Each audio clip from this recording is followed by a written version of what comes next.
Dear Disney and its acquired studio Lucasfilms, I write this opening statement for this video essay in hopes of it being read by someone who lives and breathes Star Wars. Whether or not that person has worked on any form of Star Wars media after Disney's acquisition, or just a random person who watched my video, I know, this notion is somewhat foolish. After all, who at Disney will listen to a nerdy 20-year-old about how to direct a multi-billion-dollar IP? Why me, of all people? I'll lay it out very plainly. It's because I am a Star Wars fan, and have been for all my life. I've seen all the films, cartoons, and read most of the books and comics. As such, it pains me to see people use the phrases today, Star Wars is dead, I'm done with Star Wars. Phrases like that really do hurt me. And what has Disney done to fix these concerns? Nothing. Nothing. To me and for many others, it certainly feels like Disney is deaf to our concerns about the franchise when these movies should be about the fans. About us. The latest bits of Star Wars media have fractured the fanbase so heavily that it seems irreparable. The Last Jedi has shattered all hope for future Star Wars films and media for me, including the upcoming film, Rise of Skywalker. From a lifelong fan, Star Wars has been a franchise that distinguishes itself from other films by injecting you into its brilliant universe. This notion is what the sequel trilogy is lacking, as it constantly thrusts modern-day issues in vain attempts to be intersectionalist media pieces. These creative choices, if you want to call them, are bad for Disney and bad for Star Wars as a whole. I'm not the only one who thinks that your creative choices have ran the franchise into the ground. Some days I wonder if you even acknowledge us at any point in the future. The fans who want good Star Wars, and only good Star Wars. The fans who will never settle for less. Apart from the original trilogy, the Old Republic era is sacred ground to any Star Wars fan, and any amount of changes made to this era will spark frustration, anger, and confusion. The community has been pretty dead set on Keanu Reeves playing Revan in a potential film. Look at this picture. I will accept no substitutes. The fans of KOTOR have even gone as far to make a custom IMDb page for potential castings for a film. If Disney bothers to look hard enough on the internet, there is 16 years worth of potential story suggestions created by the hardest of hardcore Star Wars fans. Disney would be wise to consider their requests. Maybe in a somewhat roundabout vain attempt, I feel as though I need to explain to Disney how to treat Star Wars and its fans with the proper respect. In this video, I'm going to demonstrate how a small team of developers at BioWare managed to create one of the best examples of Star Wars storytelling ever, and some of its most memorable characters in its universe. In Star Wars, Knights of the Old Republic, the characters in your party struggle and have goals. They're not cardboard cutouts who are good at everything. No one here is a Mary Sue or a Gary Stu. This video is about one female character in particular. She is strong, but flawed. She is compelling and intelligent. She is prideful and bitter, but compassionate at the same time. It honestly boggles my mind that these character traits seem impossible for Disney to acquiesce into a good female character. This is what this video essay is about. A particular female Jedi, who is, as a matter of fact, fallible. Take note, Disney. So join me, as we discuss the dichotomy of one of my favorite Star Wars characters of all time, Bastila Shan, the Fallible Jedi.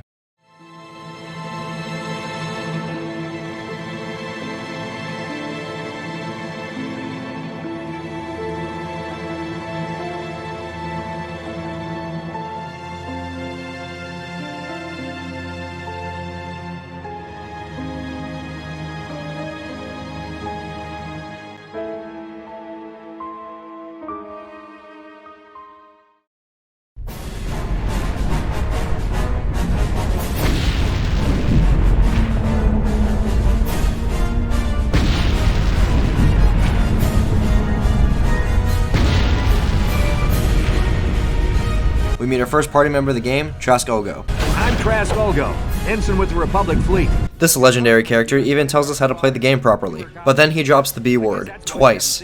Now hurry up! We have to find Bastila. We have to make sure she makes it off the ship alive. Bastila is the commanding officer on the Endar Spire. Well, not an officer, really, but she's the one in charge of this mission. One of our primary duties is to guarantee her survival in the event of an enemy attack. You swore an oath just like everyone else on this mission. Now it's time to make good on that oath. I heard what everyone's saying about you. You've explored the farthest reaches of the galaxy. You visited planets I've never even heard of. People with your skills and abilities are hard to find. It's no wonder the Republic recruited you for this mission. But now's the time to prove yourself. I know you're a scout and not a soldier, but Bastila needs all troops at her side during this attack.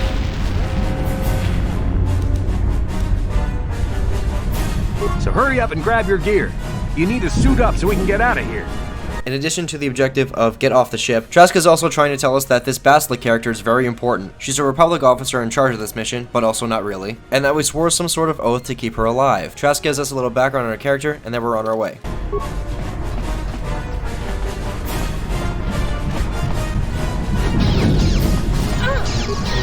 It's a Dark Jedi! This fight is too much for us! We better stay back! All we do is get in the way!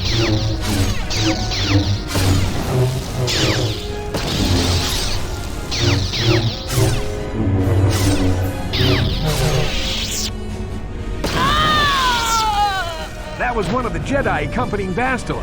We fight through the Sith and make it to the bridge. Trask then says this about Bastila. The Sith want Bastila alive, but once she's off the ship, there's nothing stopping them from blasting the Endar Spire into galactic dust. To even the most casual Star Wars fan, it is known that the Sith are generally bad dudes. They're attacking our ship and us. Generally speaking, again, the Sith are merciless, unfeeling, and strong with the dark side. So why would they want Bastila alive? Something behind here. Damn, another Dark Jedi! I'll try to hold him off. You get to the escape pods. Go!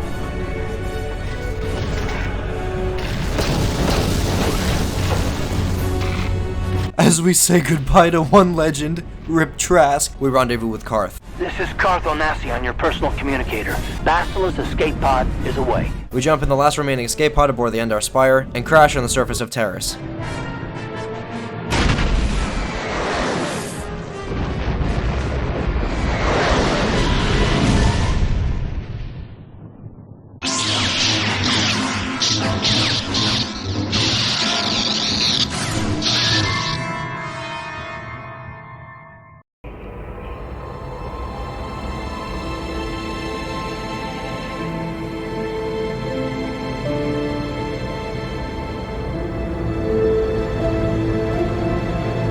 Good to see you up instead of thrashing about in your sleep. You must have been having one hell of a nightmare. I was wondering if you were ever going to wake up. I'm Carth, one of the Republic soldiers from the Endar Spire. I was with you in the escape pod. Do you remember? We're in an abandoned apartment on the planet of Terrace. We were banged up pretty bad when our escape pod crashed, but luckily I wasn't seriously hurt. I was able to drag you away from our crash site and all the confusion, and I stumbled into this abandoned apartment. By the time the Sith arrived on the scene, we were long gone. Terrace is under Sith control. Their fleet is orbiting the planet, they've declared martial law, and they've imposed a planet-wide quarantine.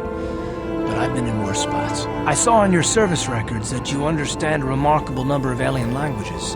That's pretty rare in a raw recruit, but it should come in handy while we're stranded on a foreign world. There is no way the Republic will be able to get anyone through the Sith blockade to help us. If we're gonna find Bastila and get off this planet, we can't rely on anybody but ourselves.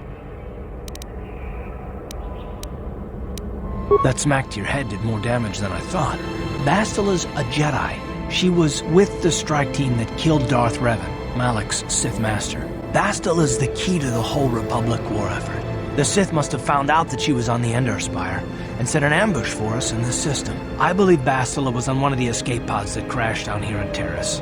For the sake of the Republic war effort, we have to try and find her. Bastila is no ordinary Jedi. She has a rare gift the Jedi call battle meditation. Bastila's power can influence entire armies. Through the Force, Bastila can inspire her allies with confidence and make her enemies lose their will to fight. Often that's all it takes to tip the balance in a battle. Of course there are limits to what she can do, but from what I understand of her ability, it requires great concentration and focus to maintain her battle meditation. The attack on the Endar Spire happened so fast, she never had a chance to use her battle meditation. Like us, she barely got out alive. Bastila's gonna need our help. Many of Darth Malak's followers can use the dark side of the Force, and the Sith have already killed more than their share of Jedi in this war. Nobody will be looking for a couple of common soldiers like us, and if we're careful, we can move about the planet without attracting notice, a luxury Bastila won't have. She's gonna have half the Sith fleet looking for her. They know how important she is to the war effort. The whole planet is under quarantine. No ships can land or take off. So if Bastila's gonna escape Terrace, she's gonna need our help, and we'll probably need hers. While you were out, I did some scouting around.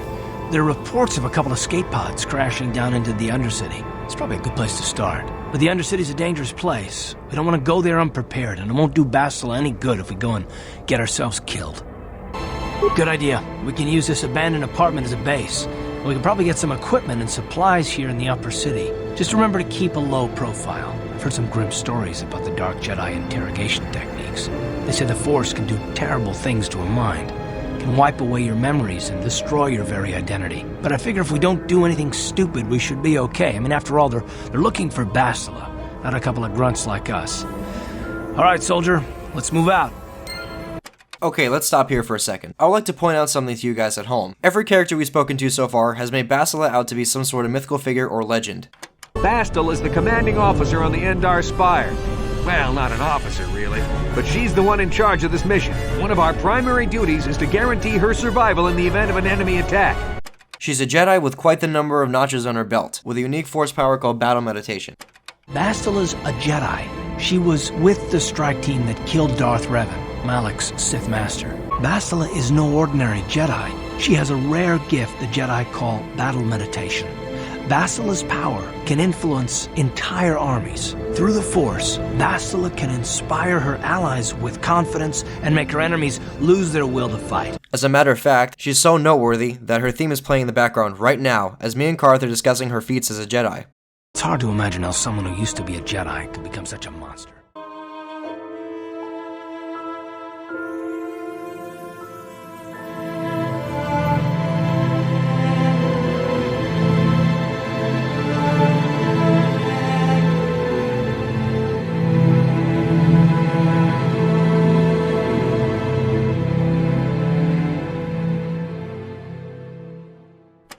We even dream about her.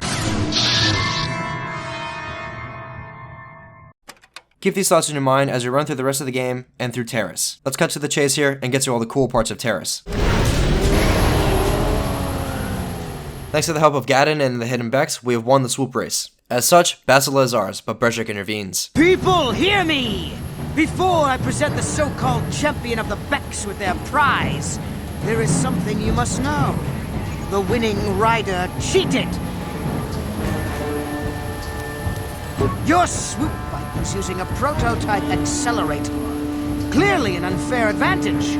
Because of this hidden Beck treachery, I'm withdrawing the Vulca's share of the victory prize.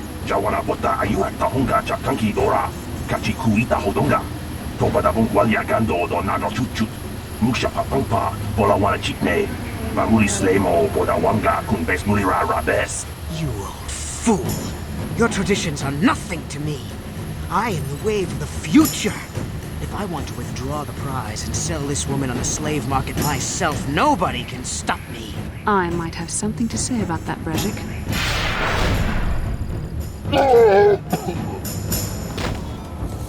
What? Impossible. You were restrained by a neural disruptor. How could you have possibly summoned the will to free yourself? You underestimate the strength of a Jedi's mind, BadgerKnight. A mistake you won't live to regret. Vulcus, to me! Kill this woman! Kill the Swoop Rider! Kill them all! Well, maybe those bloody Vulcans will think twice next time before trying to keep a Jedi prisoner. And as for you, if you think you can collect me as a prize... Wait, I don't believe this. You're one of the soldiers with the Republic fleet, aren't you? Yes, I'm sure of it. How did you end up racing for these swoop gangs? You can tell her that we're here to rescue her, to which she chastises you for such a poor attempt. Save me. Is that what you were trying to accomplish by riding in that swoop race? Well, as far as rescues go, this is a pretty poor example. And then Bastila says this. If I'm going to figure out a way for us to get off this planet, I need to know what kind of resources we can draw on. First, are we the only two survivors left from the Indus Spire?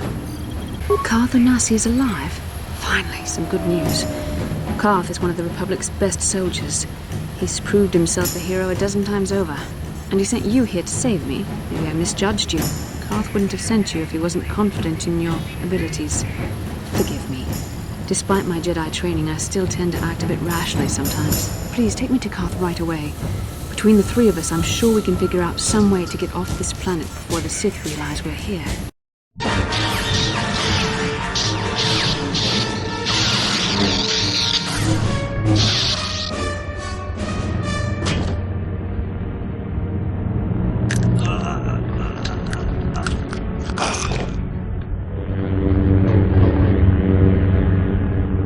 You cannot win, Revan.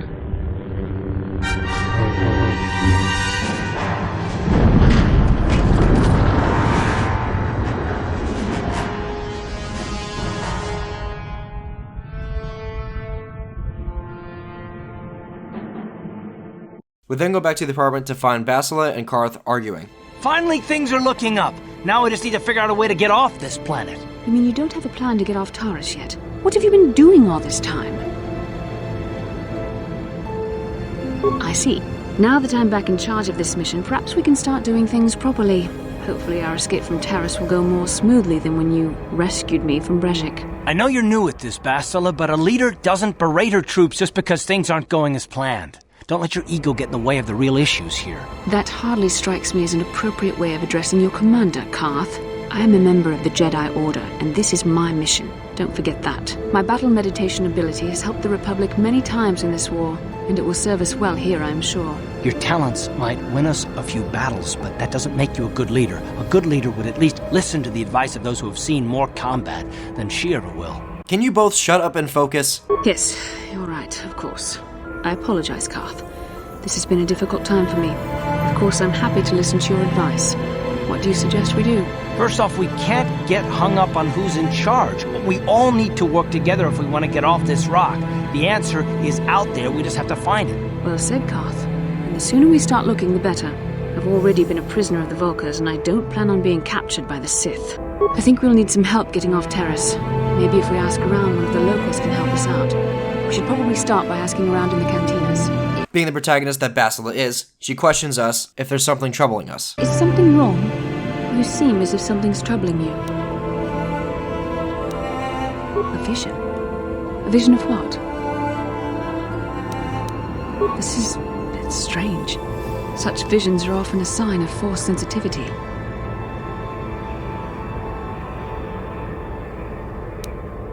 I'm not sure. It may be that you have some connection to the Force. It would not be unheard of. When we first met, your natural talent may have fed off my own Force abilities. It is possible that in the excitement of the battle's aftermath, the Force allowed you to witness one of my more intense memories. The Force is complicated. Even I, with all my training, cannot fully understand it yet. This is a matter best left to the wise masters of the Jedi Council. Once we escape Taurus, we can seek the guidance of the Council if you wish. They will understand the significance of your vision, if there is any. However, I think it would be best if we all stayed focused on the task at hand right now. We can't afford any distractions. We need to find a way off Taurus. In our first actual conversation with Bastila, she seems to be confused about how we even rescued her in the first place. Actually, your presence at the Swoop track is what I'm curious about.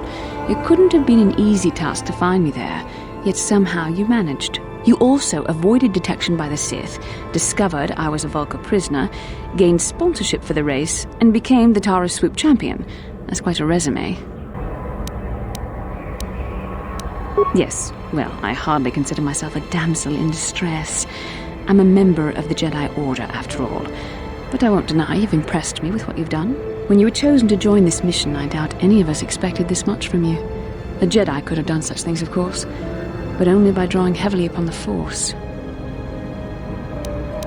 The Force is in all of us, though for most people it's barely a measurable whisper. But there are some individuals outside the Jedi Order that we consider Force-sensitive. It's obvious to me that the Force has been working through you. There is no other explanation for your great success. Though I'm not certain what to make of this discovery. Perhaps if you weren't... well, if you were younger, the Jedi might take you for training. But as it is...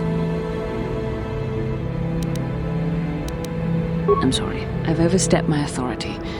I'm speaking of things that are best left to the Jedi Council. For now, let's just accept the fact that you're gifted. Hopefully, between your abilities, my Jedi training, and the skills of our companions, we can find a way off this planet. So Bastila's rationale here is that only a Jedi or someone who's strong in the Force could evade detection by the Sith, become a sponsor for the Swoop gangs, and rescue her. But yet also at the same time, she's stating that she's overstepped her bounds, and that the Jedi Council should decide such matters. This conversation is quite interesting on two levels. One, from a gameplay standpoint. Taurus is widely known by the KOTOR community to be pretty dry, long, and boring. Your reward for leaving Taurus and getting off the planet later is to become a Jedi. The other level is a narrative purpose. This purpose is also a spoiler, which we'll come back to in a separate part. start. Now that the legendary Jedi Bastila Shan is now accompanying us, we can finally get off this rock.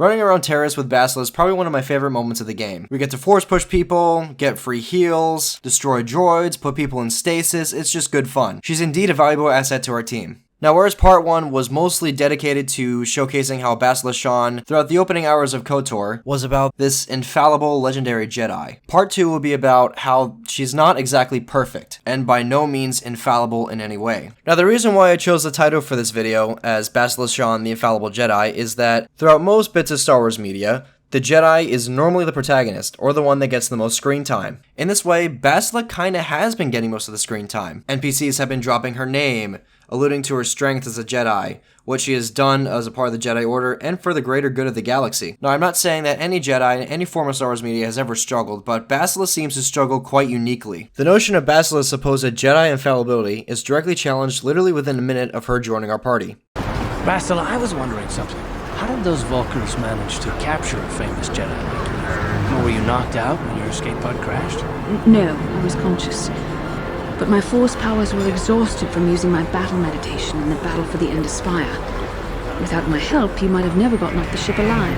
Fair enough, but I've seen you Jedi in action. There's no way those thugs could have stood a chance against your lightsaber. My lightsaber was misplaced. I couldn't find it after the crash. I looked everywhere in that pod. The Vulkars came and overwhelmed me even as I was searching for my weapon. Wait a minute, let me get this straight. You lost your lightsaber? I mean, isn't that a violation of some kind of Jedi code or something? This is no laughing matter. During the crash, my lightsaber must have fallen from my belt and rolled under my seat. The Vulkars probably found it there when they searched the wreckage. Hey, don't get mad. I'm sorry. It's just funny to think of a legendary Jedi losing her lightsaber. Take my advice. This is one detail you might want to keep out of the history texts. I hardly consider myself a legend, Carth, though I will consider your advice when I relate these events to the Jedi Council. There is no need for them to know every detail of what transpired. If you have Mission in your party instead of Carth, she will do this. Hey, Bastila. You ever use the Force just for fun? You know, a little jolt of the Force to trip out some jerk who's ticking you off? I would never use the Force for such petty and trivial revenge. The mere thought of it's preposterous. Oh, come on. There's gotta be times when you thought about it. Don't be so stuck up. You can tell me. I am not stuck up. I merely have the years of training to give me the wisdom and understanding to see how childish such an act would be. Childish? Is that a crack about my age? You ain't much older than me, Miss High and Mighty. Just 'cause you're some Jedi doesn't mean you can be a prissy little... What the... Hey, that wasn't funny. I have no idea what you're talking about, Mission. Come now, we have to get going. Please, do try to be less clumsy in the future. Misplacing your lightsaber after crash landing on a foreign planet, exhausted from battle, is one thing, but tripping up a kid for asking a silly question about the Force is another. While this does seem like a humorous moment on the surface, this is actually concealing something a bit more sinister. Bastila, who touts that she has the years of training and mental fortitude that only a Jedi can obtain, just used the Force for petty and trivial revenge. This is all in response to a question from a child who's known nothing more than the Undercity of Terrace her whole life. So much for that Jedi training, huh? Anyway, I digress. We make it to Davek's base with the help of Canderous. Okay, we're inside. Now all we have to do is figure out a way to get past the Ebon Hawk security system, and we can get the rest of your group off this planet. No sense waiting around here, though. The sooner we get off Taurus, the better. If you have Bastila and Canderous in your party, they will have this conversation in Davek's throne room. So, Bastila, I heard a rumor that the Vulkars captured you without much of a struggle. It must be embarrassing to be bested by a handful of street thugs. There were extenuating circumstances, and I can assure you, it took far more than a handful of Vulkars to subdue me. Whatever you say. All I know is that if we had more Jedi like Bastila fighting against us in the Mandalorian Wars, my side might not have lost. Bold talk from a broken-down mercenary who is serving at Davek's heel. I'd call you his pet cat hound, but they have enough loyalty not to turn on their masters. Insults? Maybe if your master had trained your lightsaber to be as quick as your tongue, you could have escaped those Vulkars, you spoiled little Jedi princess. I was not spoiled. I was given the same training as everyone else in the Order. You are nothing but No, I must not do this. There is no emotion. There is peace. That's the problem with you Jedi. Always chanting about peace and control. Never up for a good fight. Well, except for Revan, I guess. Enough, Mandalorian. I won't rise to your bait anymore. The game is over. Let us continue on with what we were doing. See, this is one of the reasons why Canderous is so much fun. He knows he's a badass, and is perfectly comfortable with it. He wanted to get a rise out of Bastila, and succeeded. Bastila fell for his bait. Another thing to note is that Bastila seemed to have taken that Jedi Princess comment rather personally. She seemed to feel somewhat attacked. This comment to Bastila from Canderous and her reaction to it tells us so much more about her character, her self-image, and the type of Jedi training she actually received. She was recognized as special by the Jedi Council due to her quick mastery of battle meditation and being an exceptional Jedi Sentinel. Perhaps the Council fast-tracked her training to use her meditation for the war effort? Perhaps she feels bitter about this in some way. Maybe she feels that the Jedi Council used her. It also could be argued that she was in her late teens or very early 20s when she defeated Revan at the start of the game. Alright. Rewind the tape. Remember when Carth said this about Bastila's powers? Bastila's the key to the whole Republic war effort. She has a rare gift the Jedi call battle meditation. Bastila's power can influence entire armies. Remember when Trask said this about the Sith wanting Bastila alive? The Sith want Bastila alive, but once she's off the ship, there's nothing stopping them from blasting the Indar Spire into galactic dust. I'm not trying to crack wise about her age or anything. My point being, she's too young, too emotionally driven, and headstrong to shoulder all these responsibilities, but the Jedi Council has decided to place them upon her anyway. I am not implying that Bastila is one step away from an emotional breakdown, or that she's incompetent in any way. I like to think she's holding it together just because of that one line from the Jedi Code. There is no emotion. There is peace. She uses this tenet of the Jedi Code to calm herself down, to avoid fighting Canderous over stupid reasons, when we should be focusing on getting off the planet. She even still struggles with her emotions, but because of her gifts, the Jedi Council seem to put a lot of faith in her. Bastila herself also does the same for the Jedi Council. She places her absolute trust in them above all things. While this is a contentious point, Bastila's responsibilities and how she's handling them has kind of brought around unintended consequences. The game has made it fairly clear that no matter what, the Sith still want Bastila alive. If we think about this for a second, how many people have died under her command to protect her? How many Jedi? How many Republic soldiers? How many aboard the Indar Spire? It's even fair to say that due to Bastila simply being on Terrace, Malak glasses the planet. She's just that valuable to the Republic. She's kind of left behind a trail of bodies, so to speak, that she's not really acknowledging. Maybe this is the point that Canderous was trying to make with Bastila. Well, the Jedi consider themselves the paragons of good, the ultimate good, in the Star Wars universe. They sure are responsible for a lot of tragedy. We'll come back to this point later, I promise. But for now, we need to listen to Davik's ridiculous voice acting. Damn those Sith, they're bombing the whole planet. I knew they'd turn on us sooner or... Oh, look what we got here. Thieves in a hangar. So, you figured you'd just steal my ship for your getaway and leave me high and dry while the Sith turn the planet into dust? Sorry, but that ain't gonna happen. I'll take care of them, Davik. I've been looking forward to this for a long time. Make it quick, Carlo. The Sith mean business. If we don't get to our ships and find somewhere safe, the bombs they're dropping will kill us all.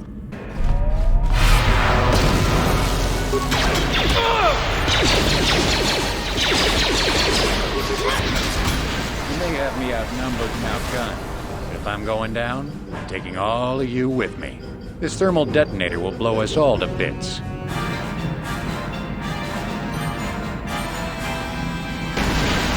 Damn those Sith! I'll bring this whole hangar down around our ears.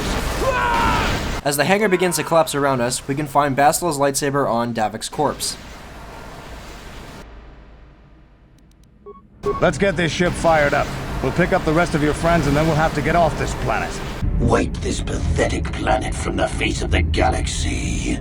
We flee Terrace while the Sith aren't looking and retreat to Dantooine. Plot a course for Dantooine. There's a Jedi enclave there where we can find refuge. As soon as we land on Dantooine, Carth being Carth, is immediately suspicious of our circumstances, and why we are here of all places. An audience with the Jedi Council?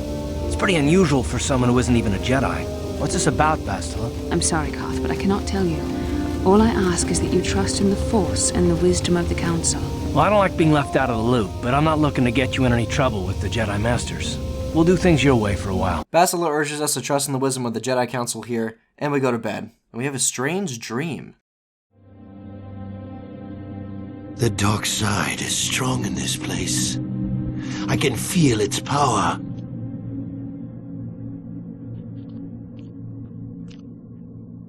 Is this wise? The ancient Jedi sealed this archway. If we pass beyond this door, we can never go back. The Order will surely banish us. Are the secrets of the Star Forge so valuable? Can its power truly be worth the risk?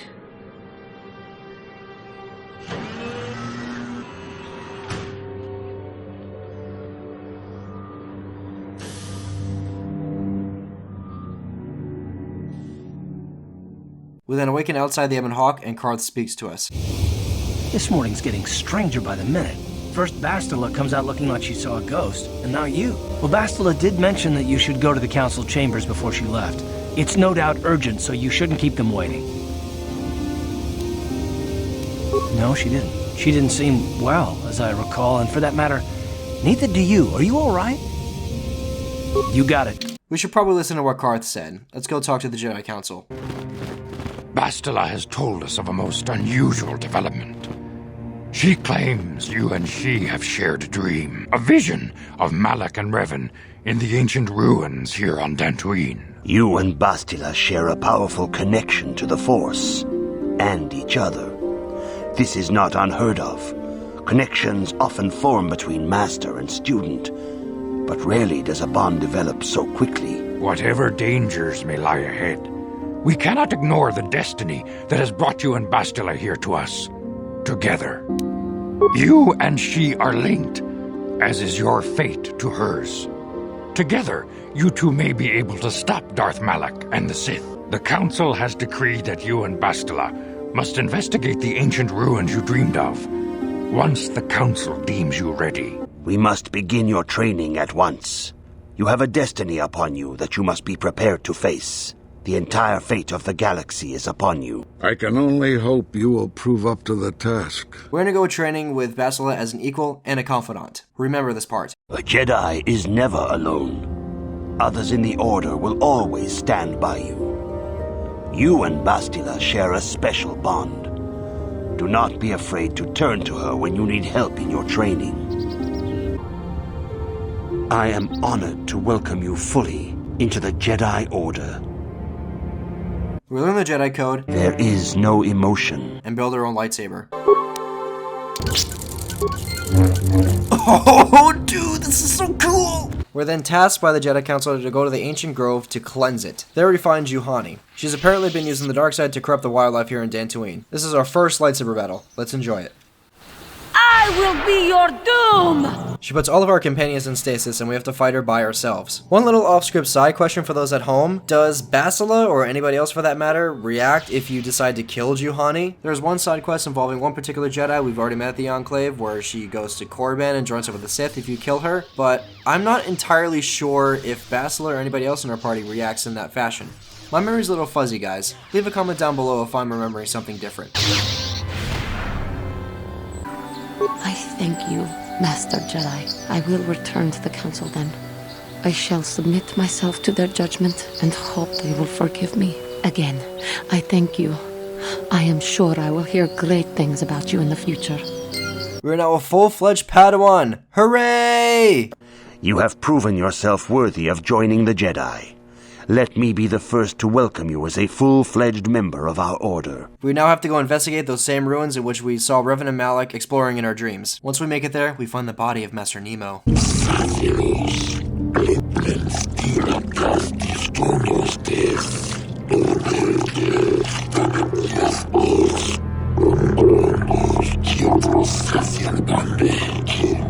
droid must be talking about poor Nemo. The Council sent him here to investigate, and it cost him his life. Bastila notes that this is the place where Revan and Malak took their first steps along a darker path. According to her dream, Revan and Malak were seeking out something called the Star Forge. What that is, we don't know quite yet.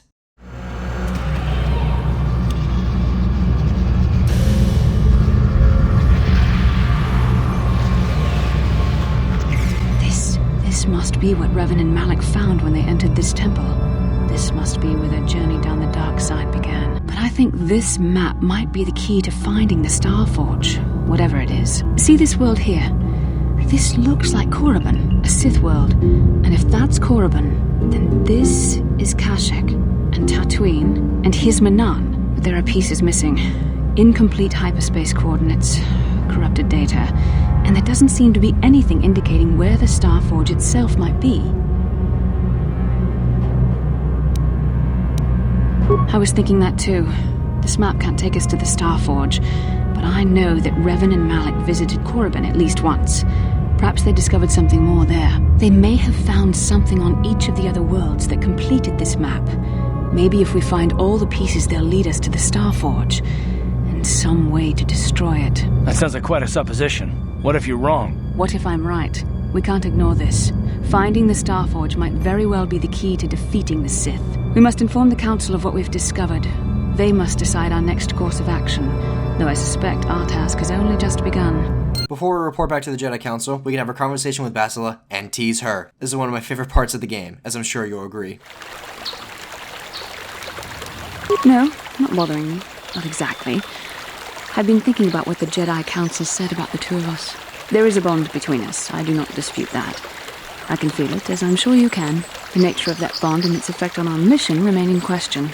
Please, I'm a Jedi. Such feelings, such attractions are, well, they're beneath me, quite frankly. I admit I find you intriguing. I find your command of the Force intriguing, but my interest in you is purely academic. Surely you can understand why. Our fates are strongly connected. So connected that a literal bond has been forged between us. I saw your service records when you were transferred aboard the Indus Spire, but nothing beyond that. I know very little about you. I'd like to ask you some questions, given our relationship. I was referring to the bond we share, the one the Jedi Council spoke of. If I was actually interested in you, rest assured I could come up with a much better approach than this. Touched a nerve? No. Getting on my nerves? Most definitely. I suppose this is what you men consider being witty. Now, you're going to answer my questions, or would you rather just keep annoying me? I see you intend to be childish about this. I guess I won't get anywhere continuing our discussion right now, will I? I suppose I'll just have to speak to you again later. Hopefully you'll behave a little less like a little boy, and a little more like a man. How can I help? I do? How did you know? A Kinrath pup. It most certainly is not. I am a Jedi, remember? I have far too much mental discipline to reveal what goes on inside my mind with such obvious physical clues. My thoughts remain hidden, including whatever my feelings are for you. Whatever I think about you. That is you. Why must you be so impossibly infuriating? You know very well what I am really talking about. I am referring to the bond between us, the one the Jedi Council spoke of. Our connection allows us glimpses into each other's mind.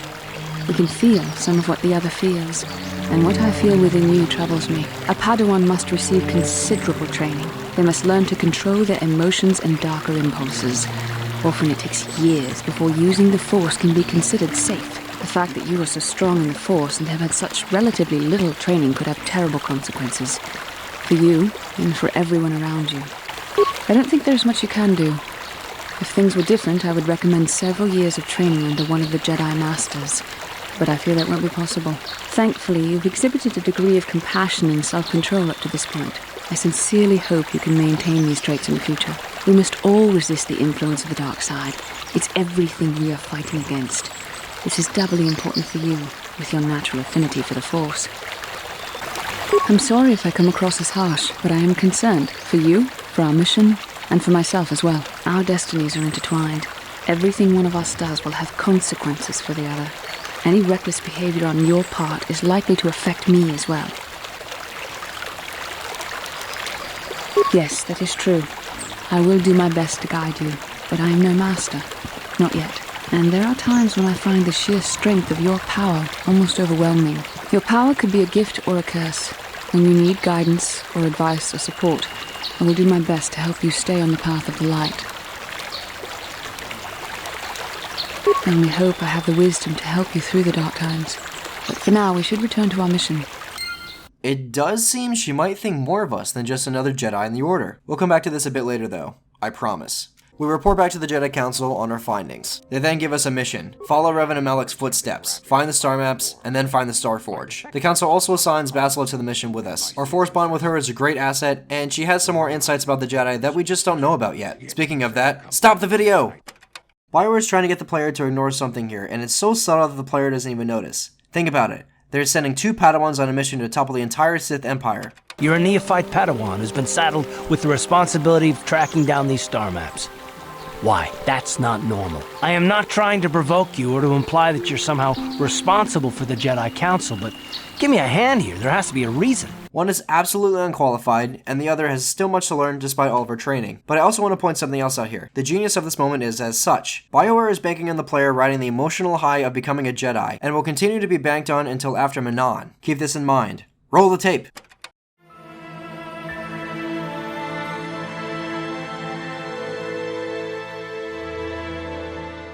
On the Ebon Hawk, we can talk with all of our companions at once, but for the sake of time, we will only be speaking to Bastila. We don't really know much about her besides what we've been told. Maybe we should ask her about her confrontation with Darth Revan.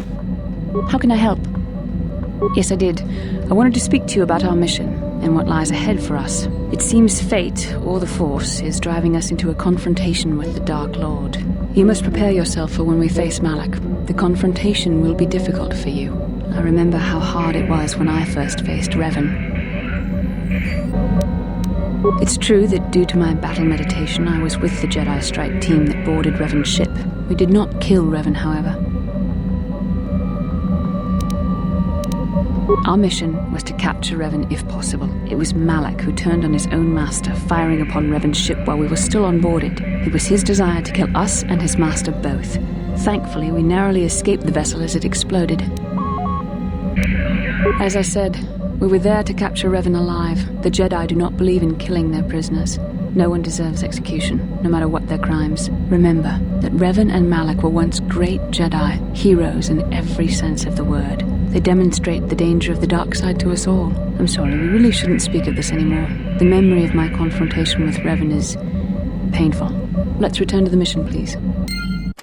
There's a contradiction here. When we asked the Jedi Council about how Bastila killed Darth Revan, the Council said that Bastila killed Darth Revan directly in fair combat. However, when we asked Bastila about it, she said that Malak bombarded Revan's ship, thus killing the Dark Lord of the Sith. Well, the memory seems painful to her, so let's just move on. Everybody does come from somewhere after all, so let's ask her about her personal history. How can I help? Yes, I suppose I can understand your curiosity given the bond that connects us. Very well. I'll tell you a bit about myself. I was found to be strong with the Force at a young age, as most Padawans are. As a girl, I was given to the Order to be trained. When I joined the Order, I left my family on Tal Ravan, as all Padawans do. My family is still there, the last that I heard. I've had little contact with them, as it is discouraged. Relationships with family members are fraught with powerful emotions. Such extremes are to be avoided. Anger and hate are the worst, but even love can lead to folly. Emotional entanglements can be dangerous. They can impair rational thought. They can lead to outbursts of uncontrolled emotion. A Jedi must be above such things. It can be a hard lesson to learn. I was not on good terms with all of my family, but I do remember missing my father terribly for a long time. I was not on good terms with my mother. I was only a little girl when I left, but I was old enough to resent her and the way she treated my father. She pushed my father into treasure hunting. I spent all my young life on ships, traveling from one false lead to the next. She whittled away my father's entire fortune, and I hated her for it. I think she was relieved to give me to the Jedi, but my father was heartbroken. A child is too young to understand the sacrifices that must be made. It's better if they have no contact with their family once they're removed. Once I was older, I realized the wisdom of this policy. A Jedi must do what is needed, personal desires notwithstanding. Love can only obscure and confuse the matter. Even a Jedi cannot always control the feelings of the heart. We must do our best to guard against it, no matter what the cost. But some sacrifices are harder than others. I do not wish to discuss this anymore. I would rather return to our mission. It is a shame that the Jedi often have to yoink the prospective students away from their parents in order to avoid any sort of emotional entanglements. While Bastila claims to have found her peace with it, I don't think she really has. She's still kind of curious about what happened to her parents. Remember, it's been about 20 years since she's seen them. Now before we take off for Tatooine, I forgot to do something at the Enclave, so we'll be having our third conversation with Bastila right here. We get to tease her again! Yay! How can I help? I do. I've been watching you, studying you closely to see what kind of progress you've made since your training at the hands of Master Zahar. You never give up, do you? I admit, I'm interested in you. I find you intriguing, compelling even, but it's not what you think. You have a great gift. You have an awesome command of the Force, and I tremble when I think of how you might misuse it. What? No, of course not. Not like that, anyway. In many ways, you are dangerous. You could be the savior of the galaxy, or you could bring untold destruction upon us all. I have seen you give in to temptation and indulge your baser emotions on many occasions. I'm afraid you are on the path that leads to the dark side. You need to see what the dark side represents in its entirety, for it is what we battle. Only the wisdom of a Jedi Master can truly explain this, but I will do my best to make you understand. The dark side is not simply giving in to anger, temptation, or to use the Force to destructive ends. These things only lead to the dark side. The dark side grows stronger and more insidious the closer you draw to it. It begs you to surrender to it, to release all its terrible power, and it becomes harder and harder to resist. And once you stop resisting, it's too late. It twists you up inside and turns you into a mockery of everything you once stood for. I am no less resistant to temptation than any other. I simply have the benefit of training that you do not. But even the training of the Jedi might not be enough to save us. We need only to look at the atrocities which have been committed by those under its sway to understand the terrible, corrupting evil of the dark side. Millions dead, and far more suffering. What sort of person would you have to become to perform such deeds gladly? One who serves the light does not strike down an innocent. We take arms against the dark side and the injustice that follows it only. It's so easy to think that we would never fall prey to such a horror, that we have unlimited control, vigilance, and foresight. If only that were true. The Sith have become powerful because there are many Jedi who've succumbed to the lure of the dark side and joined their cause. What greater weapon is there than to turn an enemy to your cause, to use their own knowledge against them? We are weakened while they are strengthened, so we must harden our hearts and do whatever is required to fight against the dark side, even when the battle becomes wearying. I don't know. The vision of our future is clouded by shadows cast from the dark side, but I sense something ominous lurking in those shadows. But words alone cannot save one from the dark side. Come, we should continue with the task at hand. When the time comes, I only hope we are all strong enough to do what we must. Once we get enough experience, we can talk aboard the Ebon Hawk with Bastila in our fourth conversation with her. How can I help? Why? I could not accomplish this on my own. I need the aid of others, especially one who is strong in the Force. The bond between us made you a natural choice. Besides, the events on Taris prove that the Force wanted to bring us together for this mission, and there is little left to chance when the Force is involved. Is that not enough for you? I said we were brought together for our mission, to stop Malak. I hardly think the Force would be pushing us toward a romantic involvement when the fate of the galaxy is at stake. Please try to stay focused. I doubt the Council would approve if they knew we were busy discussing our mutual attraction when we should be saving the galaxy from Malak. Mutual attraction? I never said... It's just an expression. Whatever our feelings... whatever your feelings, you have to try to ignore them. Don't let this complicate things. Finding the missing pieces of the star maps is our only hope of locating the Star Forge and defeating Malak. The Council explained all this quite clearly. I admit, there were times that I wondered if this is more than just a mission to stop Malak. There were times when I wondered if this was also a way for the Council to test my own abilities. I wondered if the Council wanted to see how I would help and guide you on our quest. I wondered if they were testing me to see if I was ready to become a Jedi Master myself. And then I realized how foolish such thoughts were. As the Council explained, sending a Master in our group would only have drawn unwanted attention from the Sith. The fate of the galaxy is at stake. The Council would not risk it merely to test me. They calculated the risks, and in the end chose the only option available. You must learn to trust in the wisdom of the Council. Your destiny will come when its appointed time. You mustn't be so impatient. Must you be so frustrating? I admit, I had a moment of foolish pride, but I'm over it. Now I am focused on my true responsibilities. I'm simply trying to help you and complete this mission, and yet you battle me at every turn. Fun? Fun? Driving me insane is your idea of a good time? You are a very odd man. Do you know that? I simply don't know how to deal with you. All I want to do is help you, but you seem determined to drive me mad. I don't know if I should be outraged that you keep joking about serious matters, or if I should be grateful that you can always lighten the mood. Come on, come. Let's move on. There's much to be done.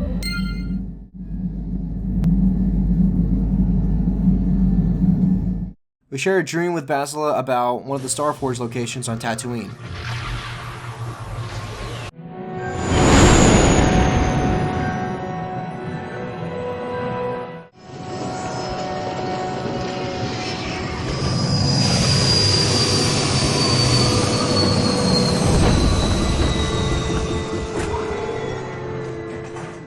As we disembark, we're approached by a Twi'lek. Genchopa chawi tikchok twis yun kun. Watuyama kama wona henak nek. I'm Bastila, yes. I take it that you know my mother? Bona na kachu. Kicha badwang. Is there something I can do for you, miss? As you can see, we're in quite a hurry. Kakin cha na kwat na bon kon. Wana kumbes. Chi pala mulak. Tongki pa na nonek. Tu nikton chun ke nemolek rabest. My mother's condition? Ti umpa do ponta krita. Ak ti kondo ona chaba chisa wanki. I've not seen my mother since I joined the Order. Do you know what's happened? Did she say anything about my father? Genchopa chawi tikchok twis yun kun. Watuyama kama wona henak nek. Bugra shak kunti chiwa chawa. Dong abuk shami no nok. I see. Where did you meet her? Do you remember? Chika don mulaka watayuma ka wamahona nek. Ashantington unumani patoka. Part of me would rather not see her at all. But if she's really sick, well, we shall see. I'm not sure if I'm reaching here or not, but maybe Bastila's trying to do what Anakin Skywalker does in Episode 2 Attack of the Clones. While we have the option of not murdering sand people on Tatooine, Bastila's not going to be about that anyway. She just simply wants to know what happened to her mother after nearly 2 decades in the Jedi Order. The Jedi part of her doesn't want to go see her sick mother for obvious reasons, her Jedi obligations and whatnot, but maybe seeing her will bring Bastila some form of peace. Her recollection with her family before she was a Jedi is spotty at best. As such, I really think we owe it to her to kind of figure out what's going on with her mom, and bring her some form of closure, good or bad. But first, it's my favorite coder meme of all time. Lord Malak was most displeased when he learned you had escaped Terrace alive. He has promised a great reward to whoever destroys you.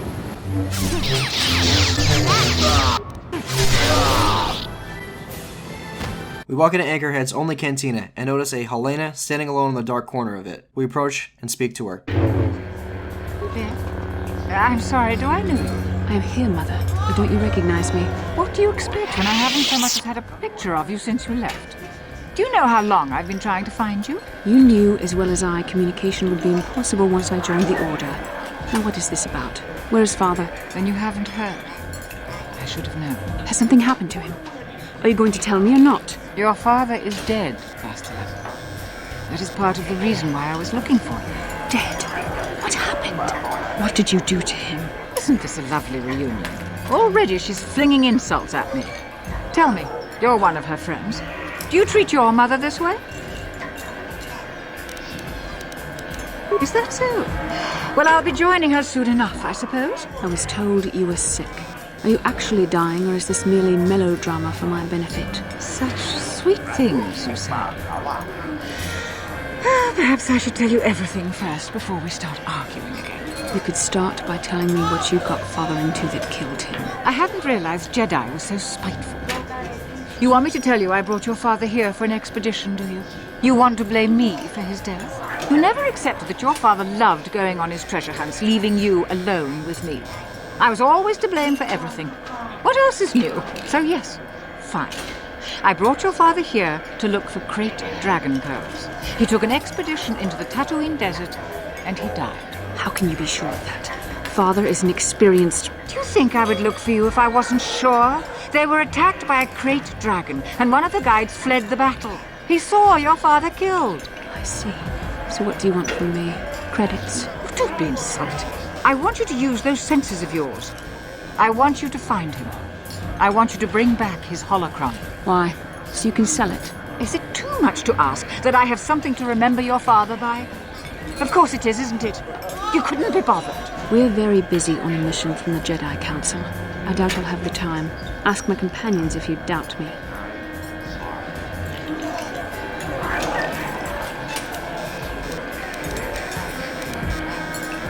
As my daughter is quick to point out, I haven't the coin to hire another expedition, nor am I the adventurer my husband was.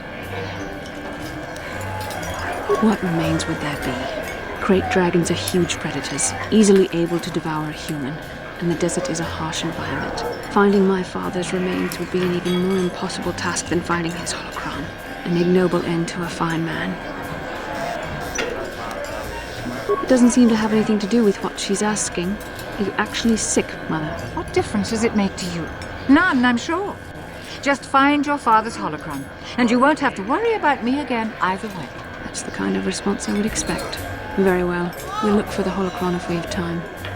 I can't promise any more than that. I believe your father was headed north towards the Sand People Enclave. I would check along that route, dear. Do please hurry.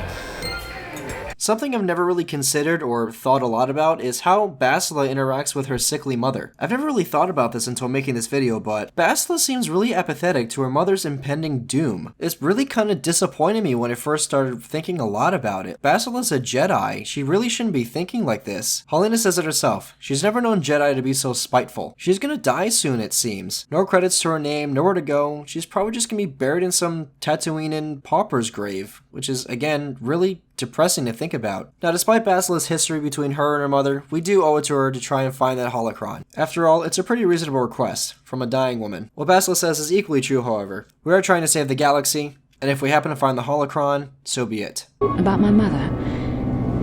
I'm unsure. I seem to find it difficult to remain objective when it comes to her. I find that disturbing. Now, when we landed on Tatooine, and if you fail the speech checks, you'd have to pay 100 credits each time you come back here for the docking fee. So we need to make some of that money back. What do you guys think? Let's go swoop racing. On a personal note, I've never really tried swoop racing at all in KOTOR, because I thought it was just a boring minigame. In this playthrough though, I had to do it to produce this video, and I stumbled across something I've never really seen before. I've played through this game quite a lot, and it's never occurred to me to stop by the swoop race truck on Tatooine with Bastila and Mission in my party. While talking to Mod of the Hutt about trying to entrap a swoop racer into a horrible contract of which the Hutt will take a large portion of the winnings, Mission and Bastila will interject. That isn't fair! On Terrace you had to give a cut to the Swoop gang sponsoring you, but at least the rider got the higher share of the winnings.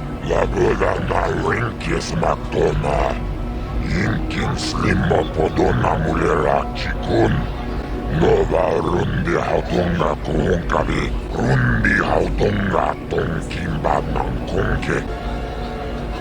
Lagoda na renkjes matona, inkin slimmo podona mulera chikun, rundi hautunga tonkimbadnan konke.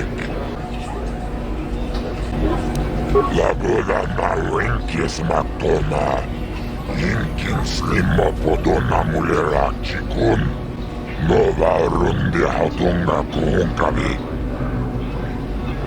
Lagoda na renkjes matona. I've heard enough. You want to act in a fair manner. Now. Lagoda na renkjes matona.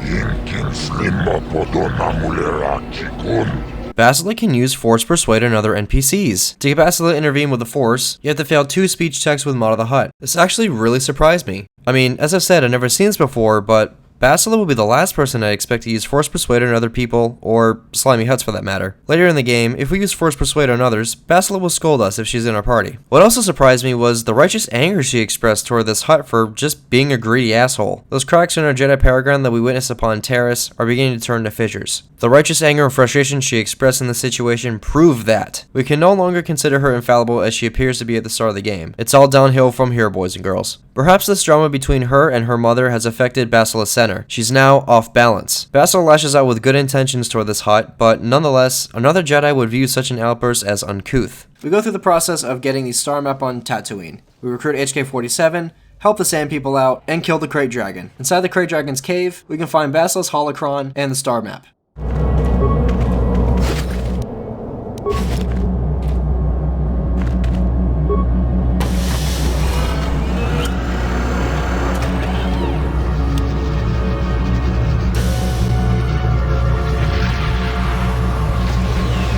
Coming back in the cantina, Bastila and the player can then speak to her mother.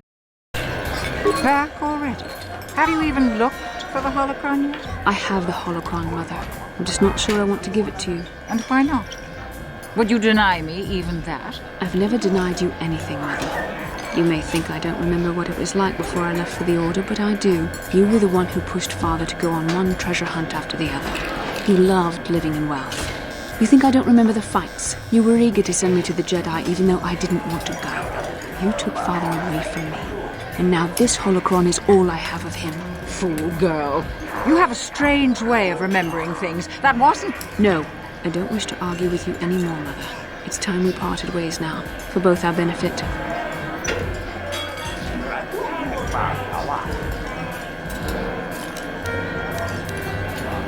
You don't know her. My mother is notoriously deceptive when she wants something. Why should she have the holocron? Is it too difficult to believe that I am a dying woman who simply wishes to see her husband one last time? I find it difficult to believe anything you say, Mother. You're right. It shames me, but I find it difficult to let go of the past. I'm sorry, Mother. I was hard on you, dear. I wasn't a very good mother to you. I know that. Your father loved you so. He wanted you to be just like him. He wanted to take you on his hunts, but I said they were too dangerous.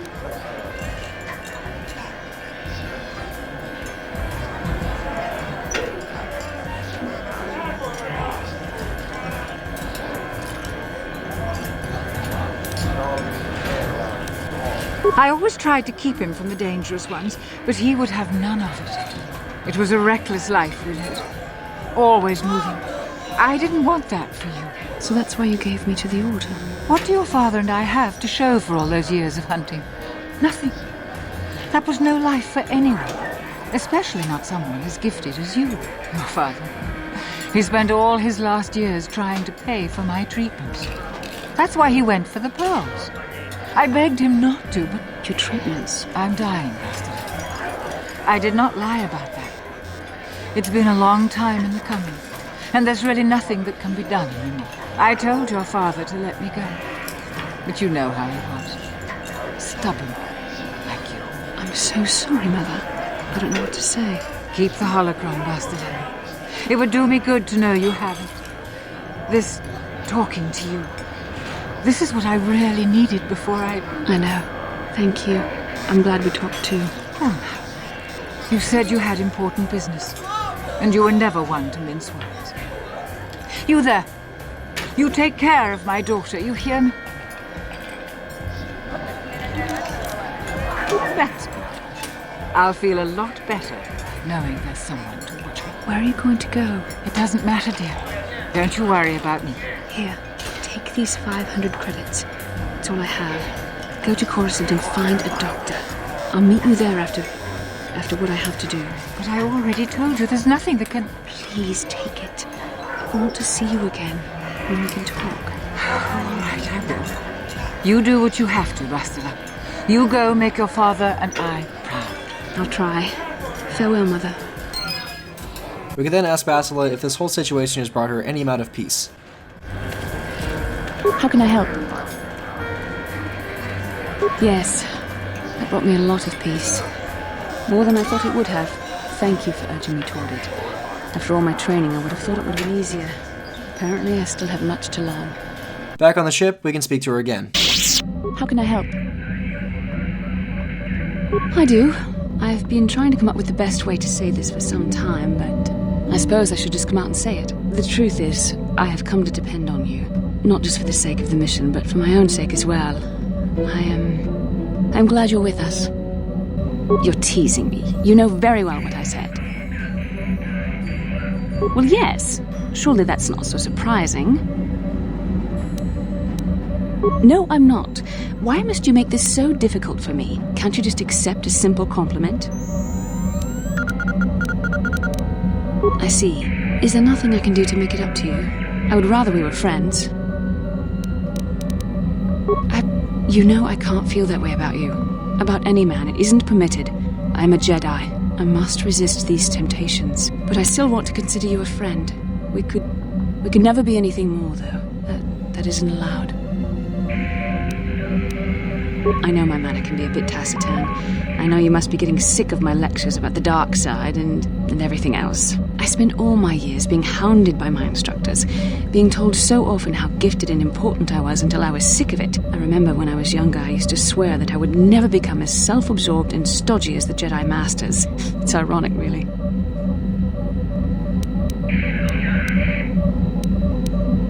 Yes, well, there's no need for you to agree so wholeheartedly. Being controlled has kept everyone around me at an arm's length. Even those like yourself who are most in need of my understanding and compassion. Maybe it's time to change that. You deserve to know how much I respect and admire you. I had to tell you how much I care for you. As a friend, of course. Please, it's not allowed. I have to remain true to the Jedi ideal. If this is going to cause a problem, maybe I shouldn't have said anything. Well, that was not nearly so difficult as I feared. Thank you for hearing me out. I feel much better, but enough soul-searching for now. We should probably continue on with our mission. Well, finally, we get it from the Minox's mouth. Bastila resented her Jedi training and swore she would never become like her teachers, but yet here she is, lecturing us about the Force nearly constantly. She's also beginning to loosen up a bit more about her feelings toward the player. She's not denying her feelings, she's just stating that a romantic involvement isn't allowed and just wants to be our close friend. We can confirm our feelings for her, or just state that we just want to be friends. But you know what we're doing, right? Before we set out for the other star map, I think we should talk to Bastila, see how she's holding up.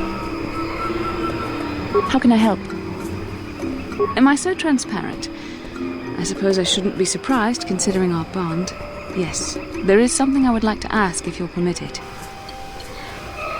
In our time together, I've been watching you. You are a true servant of the light. You follow the tenets of the Jedi Order despite the lure of the dark side. And with so little training. For me, it has always been a constant battle. Don't you find it difficult at all? You make it seem so easy. Or is that only an illusion? And that's enough for you. If only it were as easy for me. If only the right path was always clear. I've always struggled for control over my passions. I've always been too quick to anger, too quick to get involved.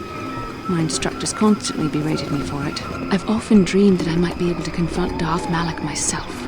I dream I can use all this power I have to kill him and stop all the death and destruction. I just think about all the evil that the Sith have caused and I get so furious.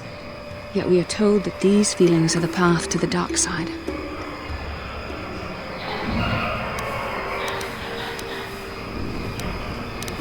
But what comes next?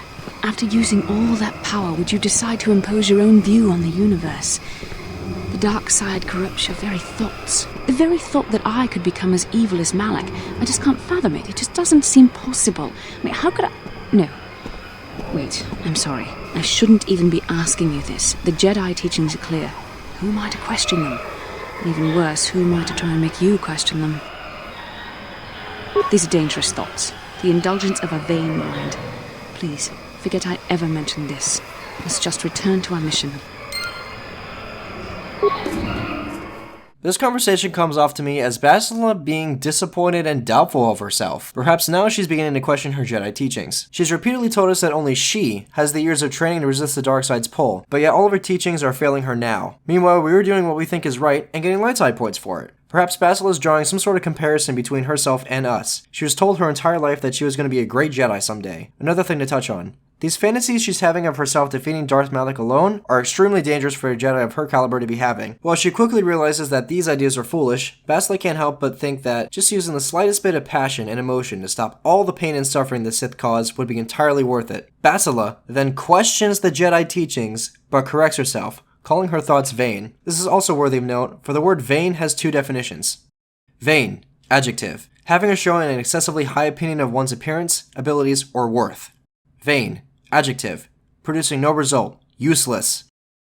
Bastila is obviously using the first sense of the word right now, but the other definition echoes Bastila's mindset right now. She feels completely, utterly useless. We have grown as a Jedi despite her teachings, and everything isn't going as she planned. Even though she friend-zoned the fuck out of us, how rude. She may even have feelings for us yet. Resolving that situation with her mother may have brought her some peace, but I fear that she may have internalized some self-doubt and guilt too. She's questioning a lot of her choices right now, and she needs some help, but the mission does come first. We'll have to wait for a breather. In the Shadowlands, we find Jolie and add him to our party.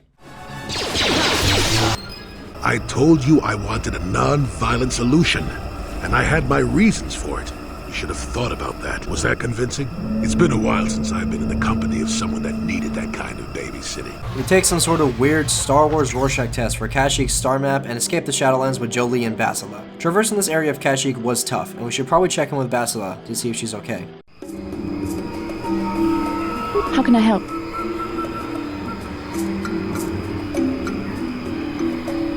Yes, I did end that quite abruptly, didn't I? Perhaps a master could have addressed my questions with the proper wisdom, but I never should have brought it up here, not with you. Part of my purpose on this mission was to guide you in the way of the light, to help you avoid the temptations of the dark side. But I fear I failed in that task. I don't think I'm the proper Jedi to guide you. I am no master. You should have remained with the Council. The fact of the matter is, I have never possessed much skill at controlling myself. With the bond that joins us, it seems I have even less. You have maintained the path of the light side, but it has been in spite of my influence, not because of it. It's increasingly obvious I am unable to guide you properly.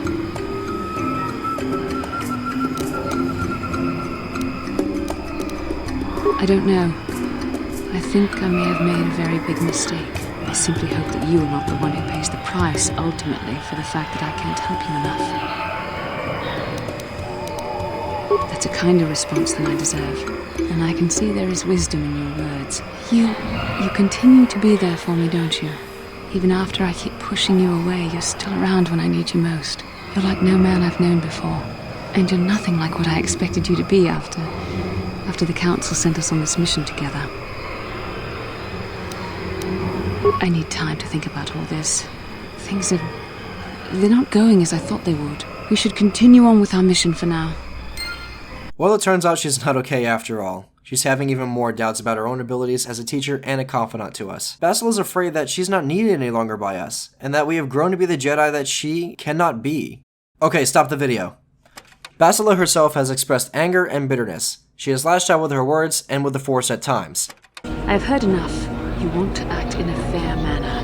Now. She's been overly critical of us at times as well. Perhaps she looks at us and thinks that we are the ideal Jedi, something that she cannot obtain. She has talked about having fantasies of killing Malak herself with her own powers. For normal people in the Star Wars universe, doubt is non-consequential, but for a Jedi, it could be deadly. This goes doubly for Bastila. The Jedi say that with emotion, an individual cannot have peace. Bastila right now clearly has none. Her emotions right now are clouded with doubt, self-pity, and disappointment. Something else that I also found interesting is that Bastila, when at her lowest, clings to us for help. Earlier in the game, she clings to the Jedi Code for help, but now it's us. She uses us as an anchor. To Bastila, we're always there to listen to her concerns and help her work through her issues.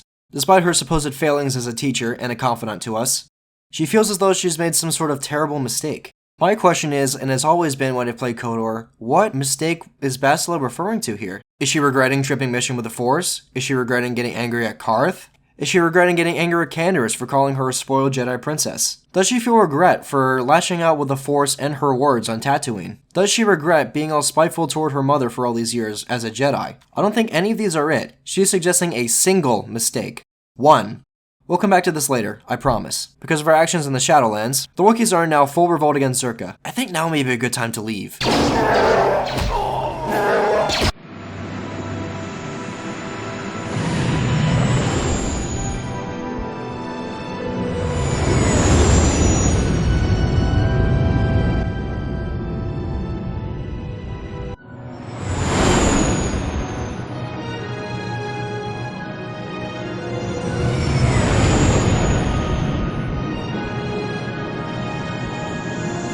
Boy, I can't wait to obey the laws of Manon.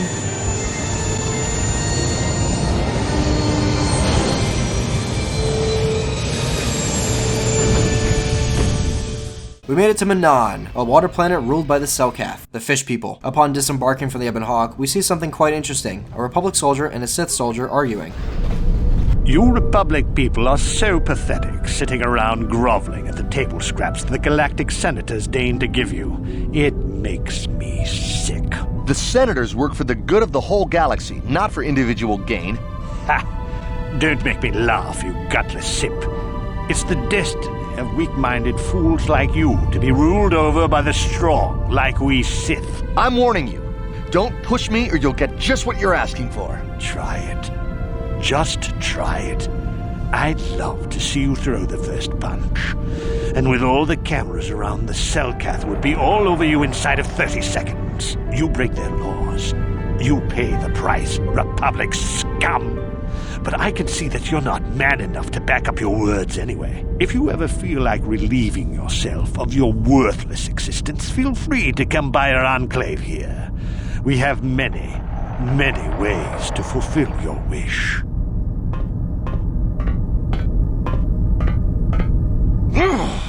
Yeah, what are you... Oh, I apologize, Master Jedi. I should not have been rude. No, really, I should apologize. I should try to control myself, as you Jedi do. To summarize the current political climate of Manaan, there are three factions at play here: the Selkath, the Republic, and the Sith. Manaan is considered neutral territory between the Republic and the Sith. This is because the Selkath have this thing called Kolto. Kolto is a liquid known for its healing abilities. It's only found here on Manaan. So, naturally, the Sith and the Republic need to play to the Selkath's rules. The Selkath used Kolto as a bargaining chip. They don't want to be annexed by the Republic or conquered by the Sith. Both the Sith and the Republic need this Kolto for the war effort. One of the most common things you'll see on Manaan is Republic and Sith soldiers trying to goad each other into fights. The Selkath punish such infractions with diminished Kolto exports for each faction. These Kolto shipments are literally worth their weight in gold. As you can imagine, the smallest drop can save a soldier's life. Now this is what Manaan's mostly about, and this is what makes this planet so interesting to me. Now in order to see more growth from Bastila as a character, make sure you bring her along with Jolee here. This is crucial. Now for one of my favorite quests in KOTOR, the murder trial of Sunry. After walking around a bit, we run into an old friend of Jolee's. Jolee, it is you. I need your help. Laura, of all the people, how did you even know I'd left Kashyyyk? I didn't. Nobody knew where you were, not even Sunry. But I heard the Selkath mention you and your friends. The Force has brought you to help us. Why? Whatever could be the matter, my dear? It's horrible, Jolee. Sunry has been arrested. The Sith have accused him of murder. Murder? But how? It's all a mistake, Jolee. Sunry isn't a murderer. Someone is trying to frame him. Calm down, Alora. Where's Sunry now? Sunry's being held at the Selkath courts. They won't let anyone in to see him. Please, go to the courts. Talk to the judges. Maybe the Selkath will listen to you.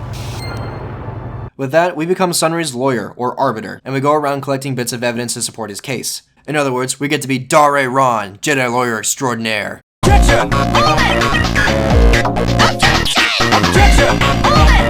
Wandering around, and completely by accident, we break in the Republic's computer room, and not so accidentally slice their computer. And we see this.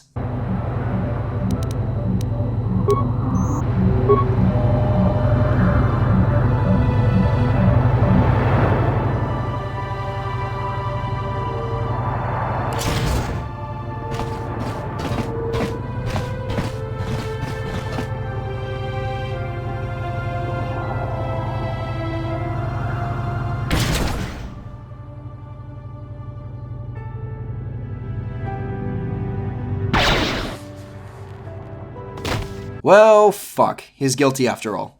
This is pretty damning evidence, but we still have more witnesses to question. We still have to question the witnesses at the hotel and Sunry's wife. To the hotel!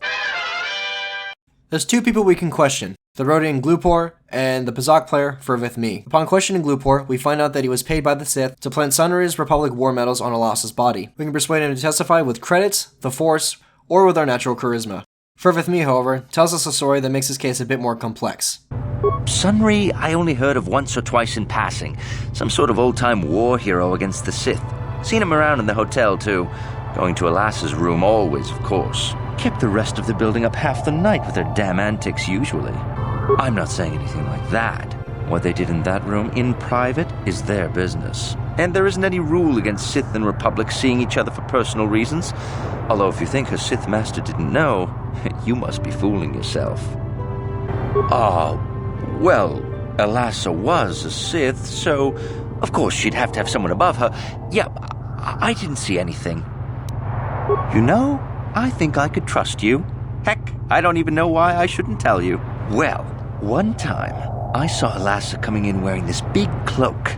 I was on my way to my room, and she normally wears stuff like that, so I didn't pay her too much attention. But this time, I accidentally brushed up against her. Accidentally, of course. And her cloak fell open. Now, I don't have any qualms about the Sith. I leave them alone and they leave me alone. And seeing as how Alassa had a Sith lightsaber under her cloak, I'm not going to poke that hornet's nest. An affair with a Sith woman? Why would Sunry do this? What compounds this issue further is that Alassa was a dark Jedi. She had a Sith lightsaber. What the hell? I wonder what Sunry's wife would think of this. He started seeing Alassa last year.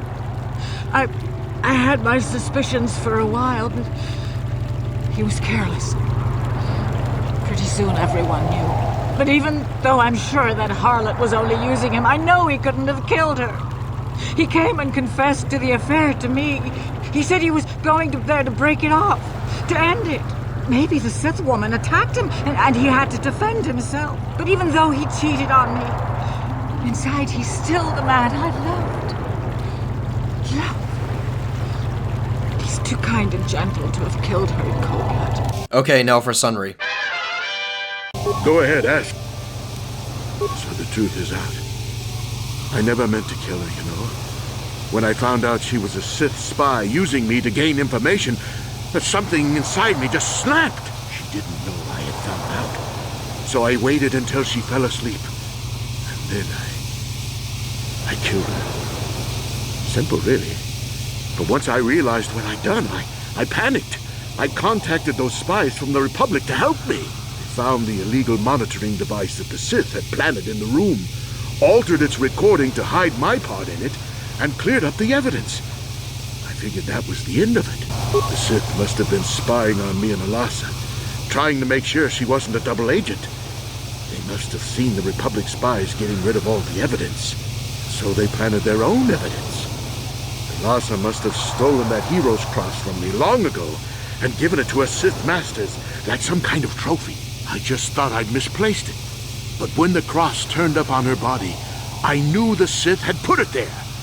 So it's true, he admits killing her. Sunry was trying to recruit Alassa as a double agent for the Republic, but it got too personal way too quickly, and he had to kill her. He then ran to the Republic embassy for backup. I think this is actually the only time in KOTOR where we have a serious, morally gray dilemma. There's a lot of gray here that Bastila is really not going to be comfortable with. Now we have a few choices here. We can represent Sunry and exonerate him, or expose him, but something else is also at play here. If the Selkath courts find Sunry guilty, the Republic will lose a large portion of its KOTOR shipments. This will cost many Republic servicemen's lives, and at the most extreme, the war effort for the Republic. Here's what we may do. We could represent Sunry as a pro bono arbiter by harnessing our inner Miles Edgeworth and doing whatever possible to get our innocent verdict. The Republic needs those KOTOR shipments for the war effort. It seems like a clear choice. The Sith are evil, and during the main quest, some of the Selkath do recognize this. However, the game will award us dark side points for our choices, and our companions will object to our decisions. Bastila will berate us for manufacturing evidence for Sunry's exoneration, and Jolee will overall not be okay with us lying to the Selkath courts. While not recommended, if you brought along Carth, he will be the only advocate here for complete exoneration. He's a Republic war hero, and will do anything to protect it.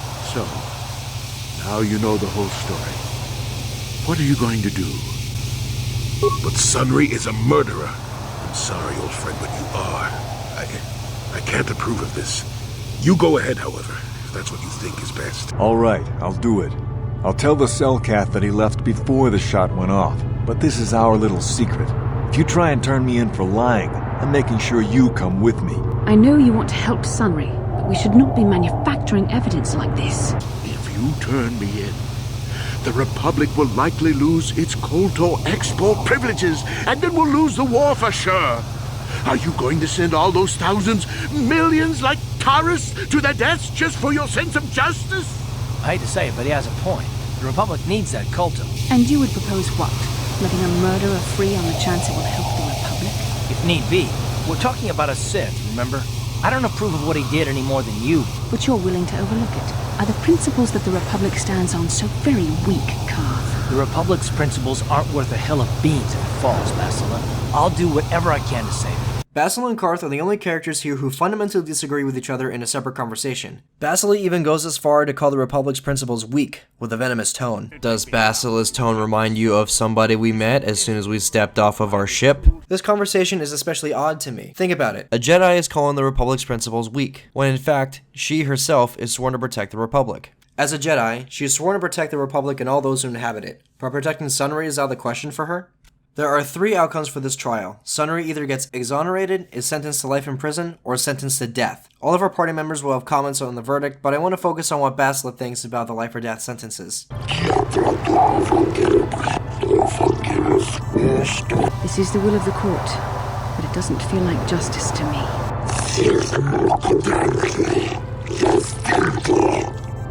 Oh, Sunry, no! This is worthy of note because a Jedi who believes in the Order's code should have no issues with telling the truth here. Sunry was absolutely guilty, without question. Despite that, our baiting Jedi paragon Bastila is struggling with the sentencing. Perhaps something else that Bastila is struggling with is her stance on public execution. Bastila has repeatedly told us that no one deserves execution, no matter what their crimes. To her, the Force, and I guess by extension life, is precious, and should be preserved at all costs. Such is the way of the Jedi.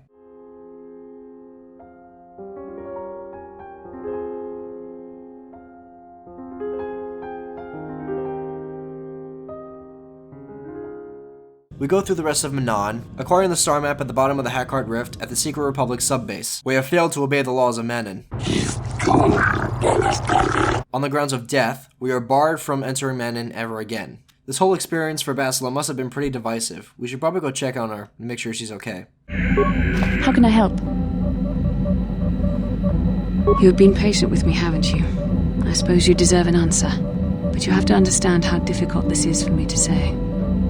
With all my training, I should be able to control myself better than this. But you're not like anything I expected. You're not like any man I've ever met before. I find myself watching you when I don't mean to. I'm thinking about you when I don't want to. It isn't supposed to be like this. Every time I try to call on all my teachings to calm myself, they fail me. You have such power, such passion. I don't know if it's due to the bond between us, but I'm drawn to you. The Force is a part of you, as is your power. But that's not what attracted me to you. It's more than that. Maybe it's the bond we share. It gives us a certain intimacy. If I could, I would return to Dantooine.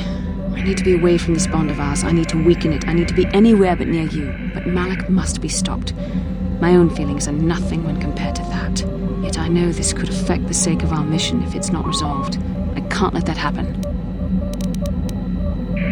I think we should have some privacy for this. Come with me.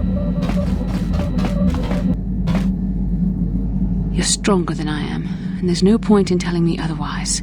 You will be a great Jedi, I think. I hope. In some ways you make me feel weak, like I'm caught up in the wake of our destiny. But at the same time you make me feel stronger, more alive. I realize now these feelings are part of the bond we share. The Jedi Council surely realized this. They knew my loyalty to the doctrines of our order would be tested on this mission. By facing and overcoming my feelings for you, I've learned a valuable lesson about control and the dangers of emotion. This is an important step in understanding the Force. I'm sorry if this is not what you wanted to hear, but I felt that it was important you know our infatuation was nothing more than a result of our powerful bond.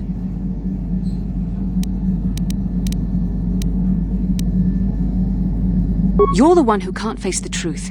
Malak has to be stopped. How can I do that if I let myself be blinded by my feelings for you? You mean it, don't you? But how can I be sure you're not making a mistake? I have to resist. I have to be strong for both of us. But I can't. Malak will... Okay, you've made your point. Now shut up and kiss me, you fool.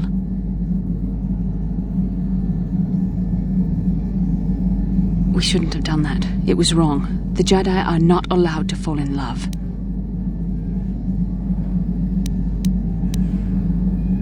It was a moment of weakness. When I kissed you, we shouldn't have. I'm sorry. No, I know we both wanted it, but we shouldn't have given in to our desire. We're Jedi. We can't act like this. Not now. Not while we still have to deal with Malak. I'm sorry. I don't blame you, but it was a mistake. I have to get out of here before somebody sees us together.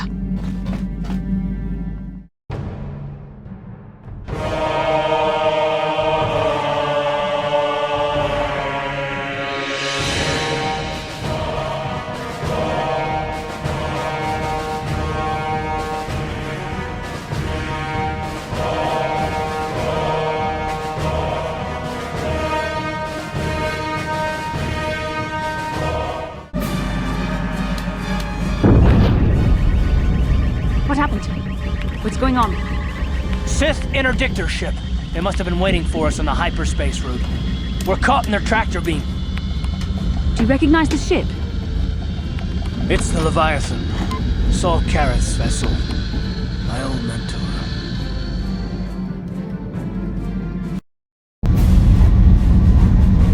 Admiral Careth taught me everything I know about being a soldier.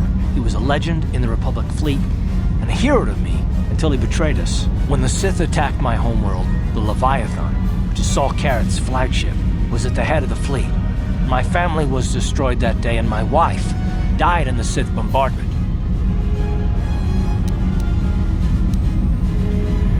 I'm not gonna do anything stupid. I won't throw our lives away in some mad quest for vengeance, but if I get a chance to kill Saul during our escape, nobody better get in my way. Talk of an escape is somewhat premature, don't you think? We don't even have a plan to get out of this mess yet. I'll admit, it won't be easy. Saul's no fool, and he won't underestimate us either. You can count on plenty of guards watching every move we make. Maybe Admiral Careth doesn't know how many of us there are on board. We all have special talents. Talents we could exploit so that one of us could stage a rescue. We just have to figure out who has the best chance to avoid capture so they can come and rescue us later. It's a long shot, but it's our only hope. Well, if we're gonna pick someone to save our skins, we better do it quick. In another minute, we're gonna have Sith troops marching up our loading ramp. You speak the truth. I alone of all the group might be able to remain hidden if the Sith search the ship. I could wait until the guards have completed their search, then come to rescue you. Hold on, they're dragging us into the docking bridge. We're coming aboard. Nobody try anything or we'll vaporize your entire ship. These are the three we are supposed to watch out for, Commander, but there's more inside. Bring them all. Throw them in the prison. Lord Malak will want to speak with them. Carth, it has been far too long since we last spoke. I see the recent months have not been kind in your case. I barely recognized you. But I recognize you, Saul. I see your face every night, even as I promised myself I will kill you for what you did to my homeworld. Did you learn nothing in your time under me? As a soldier, you should understand that casualties were unavoidable. This was an act of war. It was a cowardly act of betrayal. Your fleet bombed a civilian target into oblivion without warning or provocation, and the blood of those innocent people is on your hands. In war, even the innocent must die. The Sith would not accept me until I proved I had truly turned my back on the Republic by bombing the planet. My wife died in that attack, Saul. And for that, I swear I'll kill you. You used to be a man of action, not of empty words. Cling to your lust for revenge if you must, but spare me your tired threats. I've heard them all before. You're an insignificant part of these events anyway. Lord Malak is far more interested in your Jedi companions. He has great plans for them. We will never serve Malak or the dark side. The Sith will be destroyed, Admiral Careth, as will you if you don't turn away from this path. Your words are brave, Bastila, but the lure of the dark side is hard to resist. Or so I've been told. I wonder if your companion is as devoted to the light as you are. You're defiant. I'm certain Malak will find your loyalty to the Jedi amusing. The Dark Lord would probably reward me if I just killed you once and for all, but he may want to question you given the trouble you've caused him, and the history between you.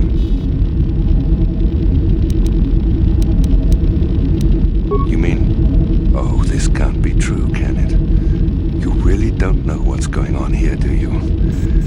Well, I won't be the one to deprive Malak of the pleasure of telling you himself. The Dark Lord will no doubt torture you for information and for his own twisted pleasure. Eventually, you will tell him everything. The Sith can be very persuasive. However, Lord Malak is in another sector. It may be some time before he arrives, so I suppose I will have to fill in for him until then. Activate the torture fields.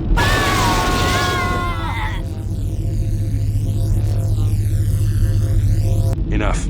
I don't want them to pass out before I question them. Malak will appreciate any information I can give him when he arrives. Don't waste your breath, Saul. We won't answer any of your questions. I'm sure you won't. However, we both know your friend's loyalties have proven in the past to be somewhat flexible. It is time to put your loyalty to the test. I doubt torturing you will gain me your true cooperation. Your will is too strong to be broken that way. However, even the strongest of heroes has trouble watching those they care about suffering. The interrogation will begin now. Each time you refuse to answer or give me a false answer, Bastila will suffer. My pain is meaningless. Tell him nothing. I tire of these games. Now I want answers. On what planet is the Jedi Academy at which you were trained? Alderaan is nothing but a planet of artisans and philosophers. There is no training academy there. You must think this is a game. Very well, this is the price of your resistance. Enough! You see what happens when you try to defy me. This first question was a test. Obviously, Malak knew the Academy was on Dantooine, and it has since been destroyed by our fleet. Dantooine is an empty graveyard now. Nothing is there but a smoking ruin and the charred remains of your former masters.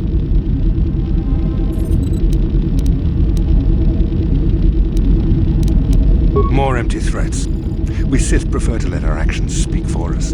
Perhaps that is why we are winning this war. Now, tell me your mission. How were the Jedi planning on using you to stop Lord Malak and our Sith Armada? Do you take me for a fool? The Jedi are not assassins. They would never devise such a plan. Perhaps you need a reminder of the consequences of refusing to cooperate. No! Pain! Listen, can you not hear her suffering? You can spare her further pain by simply answering my questions. Now I will ask again, on what mission did the Jedi Council send you?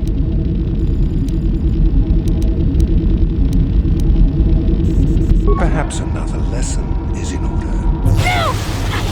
No! I beg you, no! Mercy! No! I am surprised she did not pass out sooner. Rarely have I seen someone withstand such punishment and remain conscious. I see I am wasting my time here. When Malak arrives, you will learn my interrogation techniques are considered merciful among the Sith. I will leave you here in your cell with a small taste of the horrors you will suffer when Lord Malak arrives.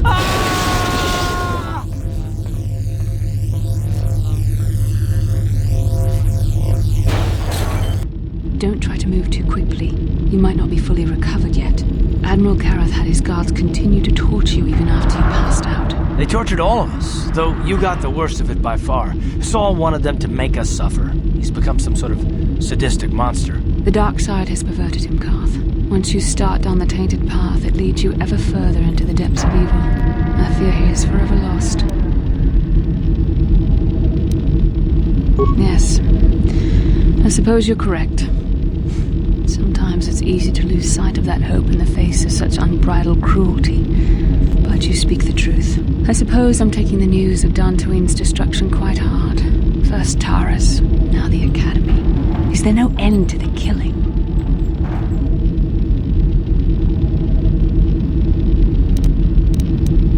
I'd like to believe that Saul was lying to us. But even as he said the words, I knew they were true.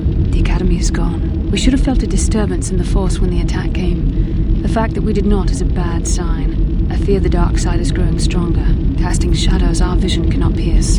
I can only hope that some of the Jedi escaped. Rook, Endar, Zar. I cannot imagine all of them being gone. In any case, we've lost our one place of refuge in the galaxy. None of this will matter if we don't get out of this prison before Saul gets back. Saul mentioned that Lord Malak was on his way. I think the Admiral left to prepare for his arrival and to report the results of our interrogation. It is fortunate you were able to resist the Admiral's questioning. The fate of the galaxy could be changed by revealing the slightest piece of vital information. I have to confess something. There was a moment, just a moment, when part of me was hoping you would tell him what he wanted to know, just to make the horrible pain stop.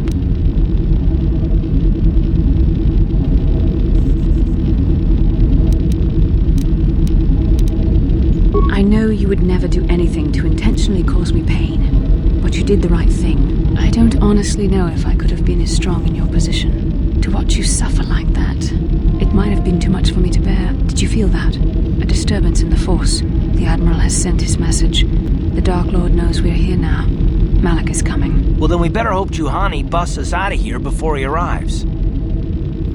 I shall not be seen.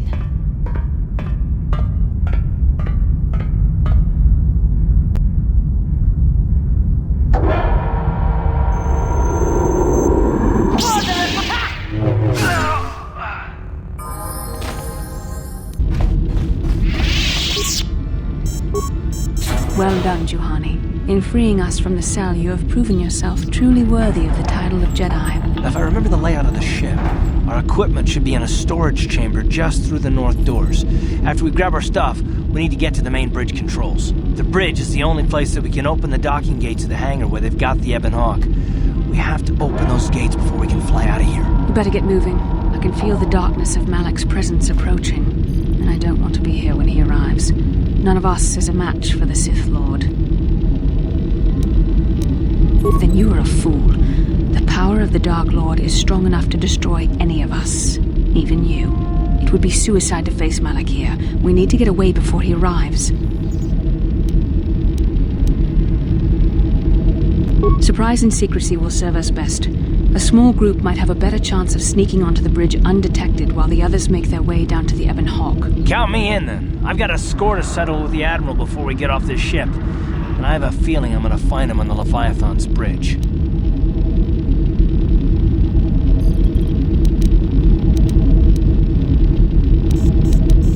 That's a good idea. The others can get to the Ebon Hawk on their own, but Carth and I might need your help. The three of us will get our equipment and make our way to the bridge. The rest of you head down to the docking hangar where they've got the Ebon Hawk. We'll have to find a way to deal with the guards. Don't you worry about that. I know how to deal with the guards. They won't know what hit them.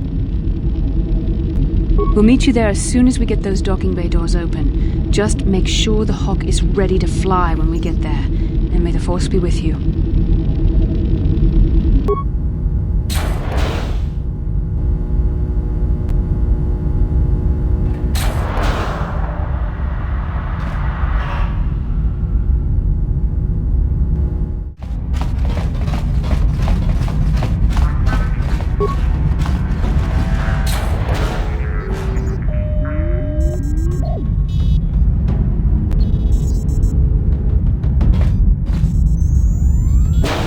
Very resourceful. I assume you had some part in this. You learned your lessons well from me. The only thing you taught me was betrayal and death, Saul. Don't be a fool. I'm giving you and your companions a chance to surrender, a chance to live. Darth Malak himself is on his way. He'll be arriving any moment. He speaks the truth, Carth. I can feel the Dark Lord's presence approaching. Malak will destroy you. But if you throw down your weapons now, I will ask my master to be merciful. I've seen enough of Sith mercy. You always did like to do things the hard way. Lord Malak would have preferred live prisoners, but corpses will have to do. Down you go!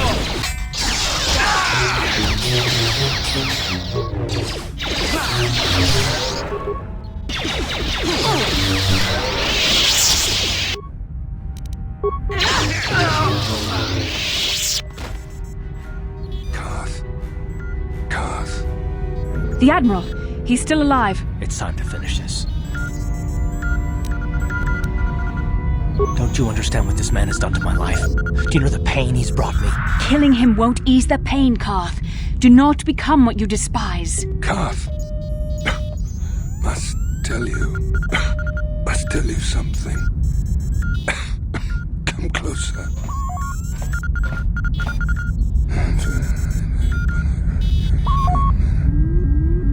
You didn't know, did you?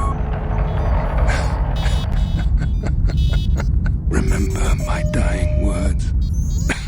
Remember them whenever you look at those you thought were your friends. It can't be true, can it? No, it can't. Damn you, Saul. Damn you.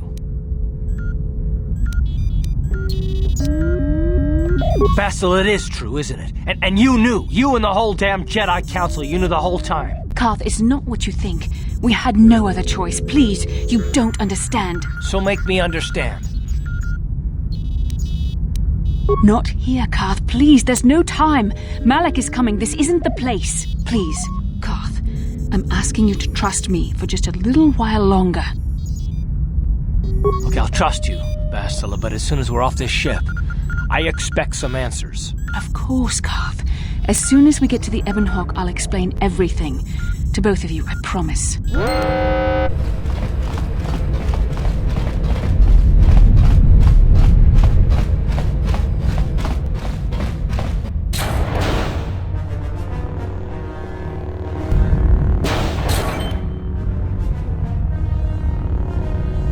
Darth Malak. Down you go!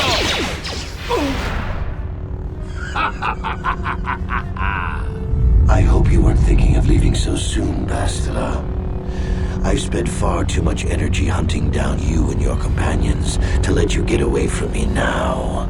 Besides, I had to see for myself if it was true. Even now, I can hardly believe my eyes. Tell me, why did the Jedi spare you? Is it vengeance you seek at this reunion? What? You mean you don't know? All this time and you still haven't figured it out? I wonder how long you would have stayed blind to the truth. Surely some of what you once were must have surfaced by now. Even the combined power of the Jedi Council couldn't keep your true identity buried forever, could it? The Jedi do not believe in killing their prisoners. No one deserves execution, no matter what their crimes. The Council would not normally accept an adult for training, but this is a special case. They say the Force can do terrible things to a mind. It can wipe away your memories and destroy your very identity. Tatooine. Kashyyyk. Manaan.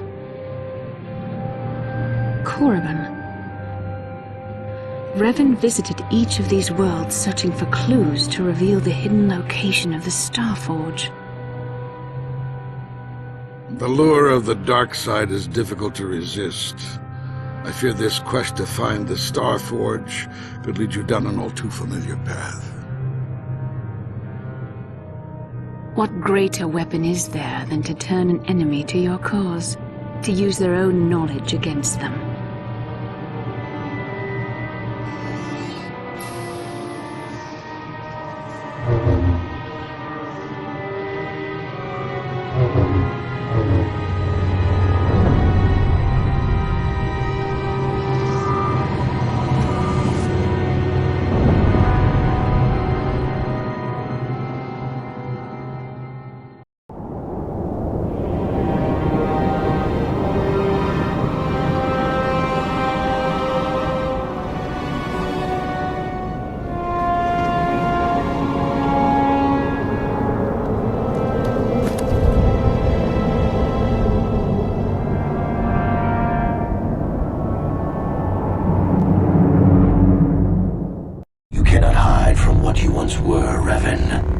Recognize that you were once the Dark Lord, and know that I have taken your place.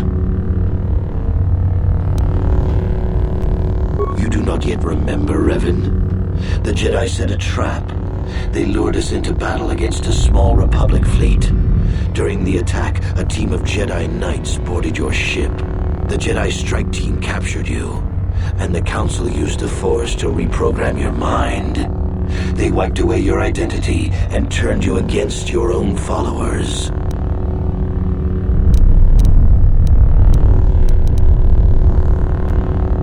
You must have seen flashes of your old life in your dreams, Revan. Memories bubbling up to the surface.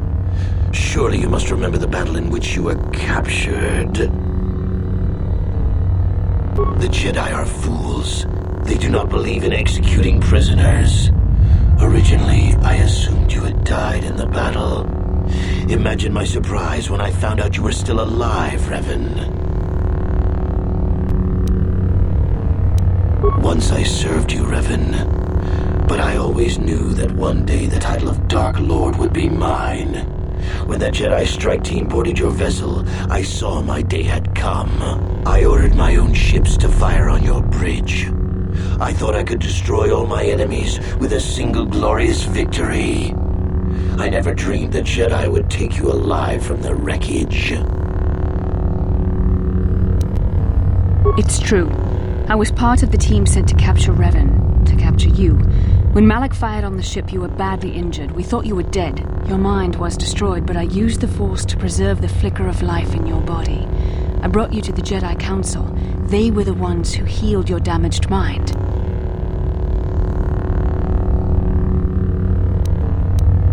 The Jedi Council didn't restore your wounded mind, Revan. They merely programmed it with a new identity, one loyal to the Republic. They tried to make you their slave.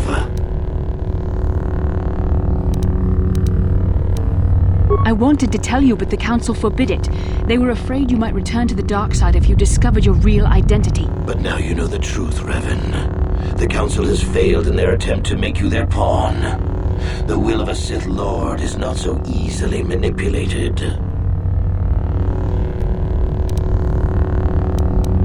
How can you say that?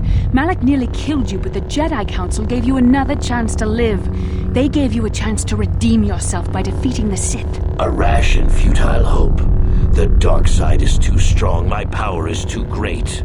Even my old master is no longer a match for me. A small part of me has always regretted betraying you from afar.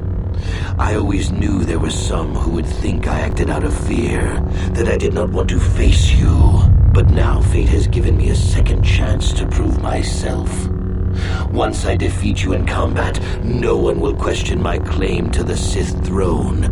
My triumph will be complete. The Jedi Council were foolish to let you live. I won't make the same mistake. We shall finish this alone in the ancient Sith tradition. Master versus apprentice, as it was meant to be.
This isn't over, Malak. Your friends do not give up easily, Revan. You always could inspire loyalty. But even the three of you together cannot stand against my power. For the Jedi! I'll hold Malak off. You two get out of here. Find the Star Forge. No, Bastila, he's too strong. No! The door's sealed. We can't get past. Come on, we have to get to the Ebon Hawk. Bastila doesn't stand a chance against Malak, but we can't help her. Not here. We have to get off the ship and find the Star Forge. That's the key to beating the Dark Lord. Bastila sacrificed herself so we could get away. We can't let her sacrifice be in vain. Come on!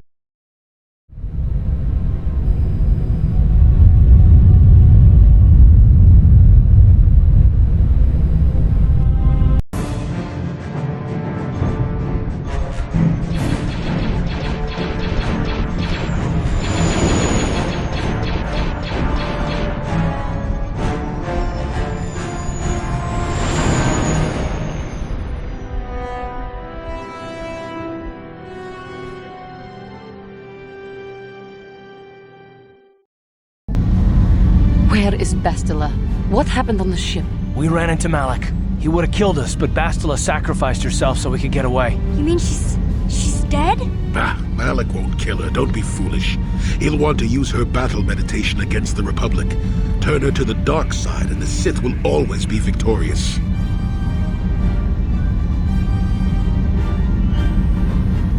Not so fast. We've got a bigger issue to deal with here. They deserve to know the truth about you. Do you want to tell them what Malak said, or should I?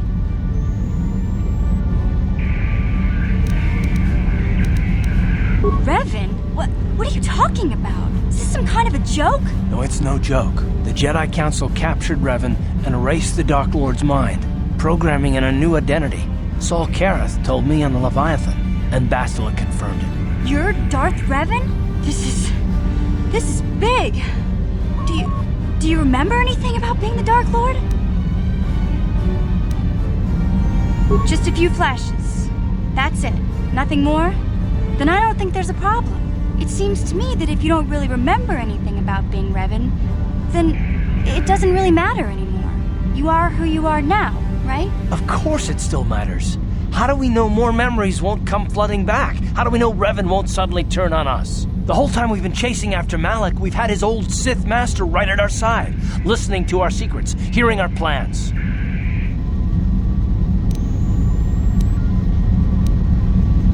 Hey, you've got nothing to be sorry about. You didn't ask for this. Besides, I know you. You're not Revan anymore. Whatever you used to be, you're one of us now.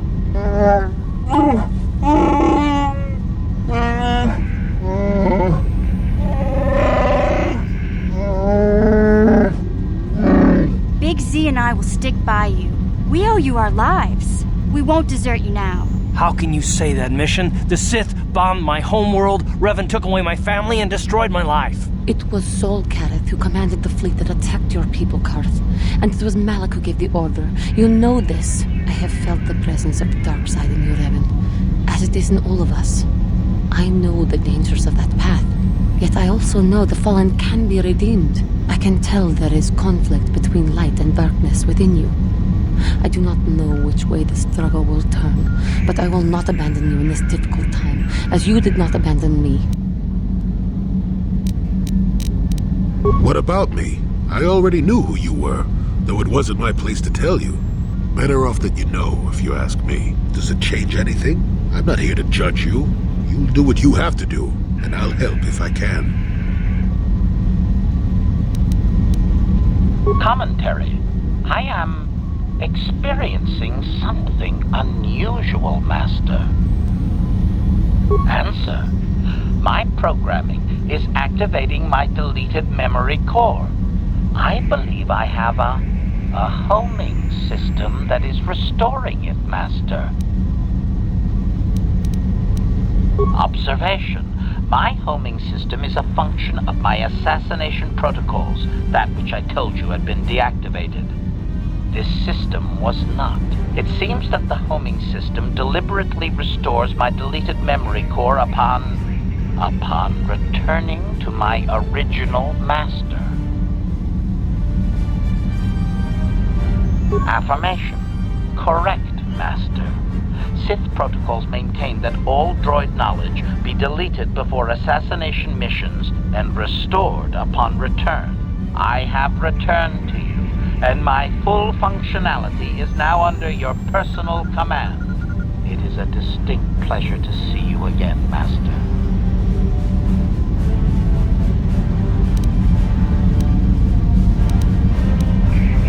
Observation.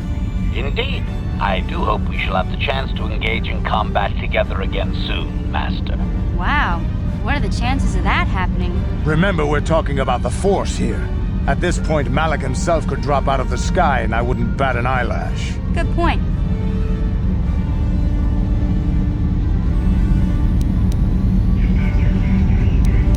You defeated the Mandalore clans in the war, Revan.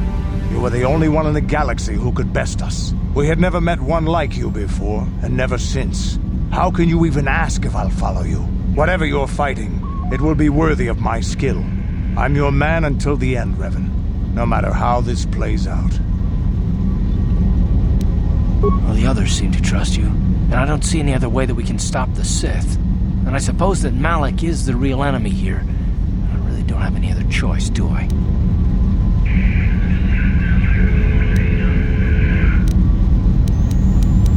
I want to believe you. You've proven yourself time and time again during our mission, but this is a little much for me to wrap my mind around.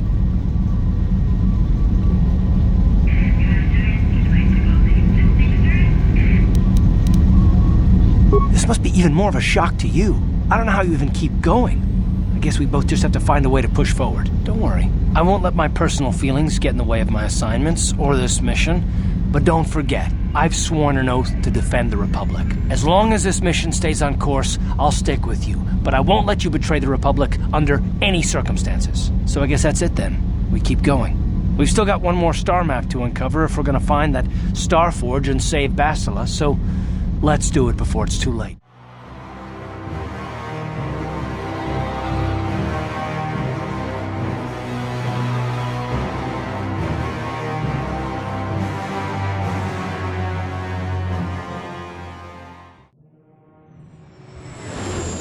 We're off to Korriban, grappling with our new identity and knowing that something terrible is going to happen to Bastila at Malak's hands.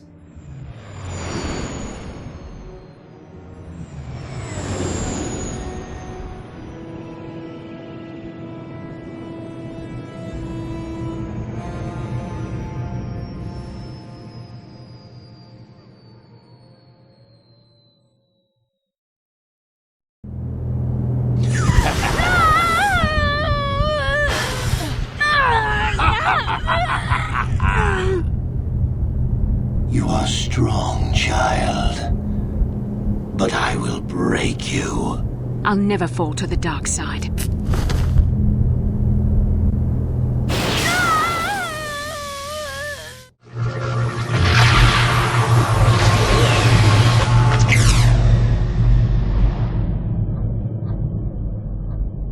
Now, Korriban is one of my favorite sections of KOTOR, especially if you bring Jolee along. I feel bad for cutting most of the planet out because it is rich with content and lore about the game, but Korriban doesn't really build on Bastila's character at all, so we're just gonna skip most of the planet. Because she's not in our party and won't be for the rest of the game, I want to take this time to talk about some of the more subtle hints to her fall. As I've demonstrated from the beginning of this video, Bastila has gone from being a legendary Jedi to someone who displays pride, passion, anger, and spite toward others. On Tatooine, she becomes disillusioned with the Jedi and how they acquire their prospective students. On Kashyyyk, she begins to doubt her abilities as a Jedi, losing her sense of peace. On Manan, she becomes disillusioned with her Jedi sense of justice in Sunry's court case.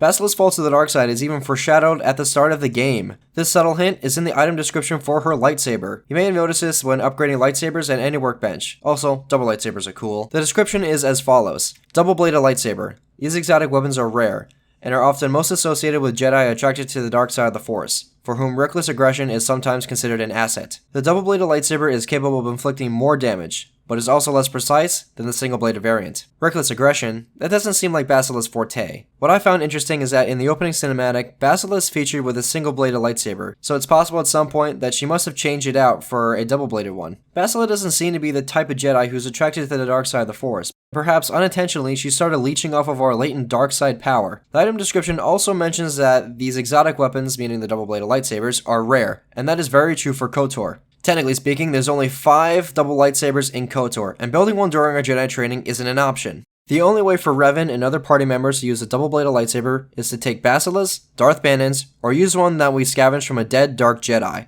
The fact that Bastila has a double-bladed lightsaber speaks volumes to either how desperate the Jedi Council was to defeat the Sith, or how ignorant they were of Bastila's flaws. The Council's intentions are clear here. Perhaps the Council thought that she would feed off of Revan's darkness due to our Force bond. Perhaps she thought that she would be able to harness Revan's latent power somehow. The Jedi Council's goal of manipulating us and using us to find the location of the Star Forge did involve Bastila. It's true. I was part of the team sent to capture Revan, to capture you. When Malak fired on the ship, you were badly injured. We thought you were dead. Your mind was destroyed, but I used the Force to preserve the flicker of life in your body. I brought you to the Jedi Council. They were the ones who healed your damaged mind. The fact that Bastila has a double-bladed lightsaber speaks volumes to either how desperate the Jedi Council was to defeat the Sith, or how ignorant they were of Bastila's flaws. Now, most of this video has included the light side options only, but in my opinion, some of the dark side dialogue really makes me empathize with Bastila's feelings of inadequacy. I would go as far to say that she wasn't meant to be a good Jedi, but maybe a good Sith instead. In our 6th conversation with her, and with enough dark side points, we get this dialogue change. Part of my purpose on this mission was to guide you in the way of the light, to help you avoid the temptations of the dark side. But I fear I've failed in that task. I don't think I'm the proper Jedi to guide you. I am no master. You should have remained with the Council. The fact of the matter is, I have never possessed much skill at controlling myself. With the bond that joins us, it seems I have even less. Whether you will continue on your current path and fall to the dark side, I don't know. But it is increasingly obvious I am unable to guide you properly. I don't know. I think I may have made a very big mistake. I simply hope that you are not the one who pays the price, ultimately, for the fact that I can't help you enough. In our 7th conversation with her, and with enough dark side points, we get more insight. In our time together, I've been watching you. I've seen your tendency towards giving in to your darker emotions. You do as you please for the most part. Don't worry, this isn't a lead-up to a lecture. I'm fascinated by your passion, by how easily it comes to you. You seem to do whatever you want, something I would never dare consider. Don't you fear the consequences? Is it? The thought of what could happen to me if I lose control. Somehow I think life could be very long indeed. We also get bits of changed dialogue before we kiss her. I can't deny that there are parts of you I'm drawn to. Your power, your will. You are so much stronger than I am. I played through KOTOR a lot, and I've always wondered what Bastila's mistake was, and now I think I finally understand. Her mistake was us. Revan. She's firmly regretting keeping Revan alive and creating our Force bond. She is regretting being altruistic, being a true Jedi, and following the tenets of the Jedi Code. This was Bastila's mistake. She has reached out, tried to be her best, but it seems those decisions have proved to her that she's not a true Jedi. She was at her lowest when she sacrificed herself to save us. Perhaps she needed to prove to herself and Revan that she could defeat Malak by herself, and prove that the Jedi are not as self-centered as the Sith. As an attempt to blend in with the Sith on Korriban, we may also take on some of their teachings in stride. To defeat your enemy, you have to understand them. If we allow ourselves to indulge in some of our more base emotions to gain dark side points, this may also affect Bastila. Now, some of you watching may disagree with me and say that I'm reaching here, but that's fine with me. However, if we look at all the evidence that I've recently presented, Revan's Force bond with Bastila has made her act irrationally from the moment we met her. I'm sorry if I come across as harsh, but I am concerned for you, for our mission, and for myself as well. Our destinies are intertwined. Everything one of us does will have consequences for the other. Any reckless behavior on your part is likely to affect me as well. Just because you're some Jedi doesn't mean you can be a prissy little... What the... Hey, that wasn't funny. I have no idea what you're talking about, Mission. Come now, we have to get going. Please, do try to be less clumsy in the future. The fact of the matter is, I have never possessed much skill at controlling myself. With the bond that joins us, it seems I have even less. Her dialogue will change from lectures to wonder, then admiration, and then finally, infatuation. So what have we learned on Korriban from the Sith? We have scant knowledge of the dark side that was relayed to us from Bastila, the Jedi Council, Jolee, and Juhani. Now that we have been taught the Sith Code and applied ourselves to it, have our chains indeed been broken? Absolutely we have. We have broken free from our former personality of Dar Ron, Republic Scout turned Jedi, to Revan, ex-Sith Lord. We are now back in control of our destiny as the protagonists of our own story, and with all this power at our hands, what will we do now? Shall we use the Force to set ourselves free and reclaim what the Jedi stole from us? Do we use our former persona to leverage power and leverage the wills of others to our cause? Power renders victory, and through victory, our chains are broken. The final question of this segment. Did Bastila truly love us? Or was that kiss just a moment of infatuation? During our quest together, she has been watching us, searching for any possible signs that we might have been slipping back to the dark side. Instead of being the monster that she imagined and feared we would be, we proved to be a true servant of the light side and displayed many acts of kindness throughout our journey. Though this may have been attributed to the program's identity that replaced our former persona, Revan's compassionate nature may have also been caused by subconscious aspects of a former personality. It could be argued that when Revan and Malak went off to war, he was the truest Jedi, the paragon of what it meant to serve the Force. We only know about his dark deeds in the first game at least, but what about the ones where he acted as a true servant of the light side? Perhaps this is what Bastila found herself admiring, his passion and unrivaled power, and his ability to be kind as well. Despite her best efforts, Bastila began to slowly feel affectionate towards us. This whole time though, she must have had a hand on her lightsaber, ready to draw and strike us down, thus, in a somewhat roundabout and dark manner, fixing her mistake. If she did love us, then this decision would be somewhat complex. Bastila does not handle complex very well. If we were to fall once again, if that were to happen, Bastila will be forced to stop us. She would have to kill us. Bastila is suffering at the hands of the Sith, and Malak may yet indeed turn her against us. Let's hope that we don't have to do what she was so ready to do for us. Hopefully we don't have to kill her. We've gained enough prestige to advance to a final trial in the Valley of the Dark Lords. We are to enter the tomb of Naga Sadow, alone, retrieve a Sith lightsaber, and bring it back to Master Uthar and Yuthura Bond. I hate this puzzle! We make it through alive, claim the Sith lightsaber for our own, and the star map also happens to be here. Huh. Convenient.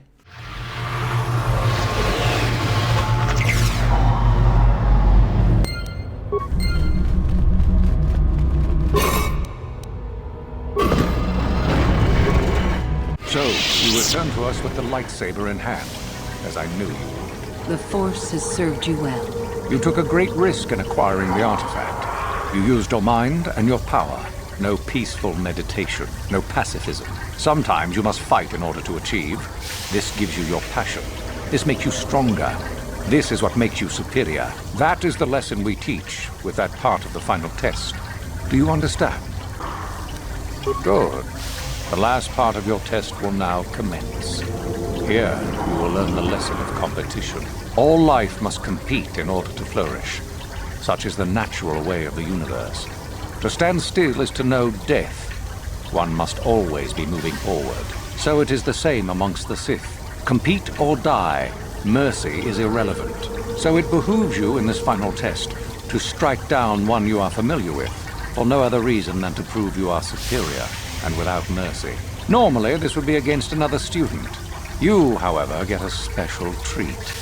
You will fight Yuthura here, my own apprentice. What? So this is what you had planned all along?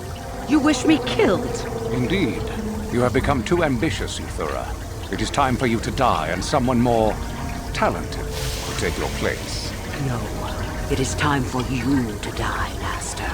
My pupil stands with me. Oh. Is this true, young one? You wish to join Yuthura in her foolish scheme?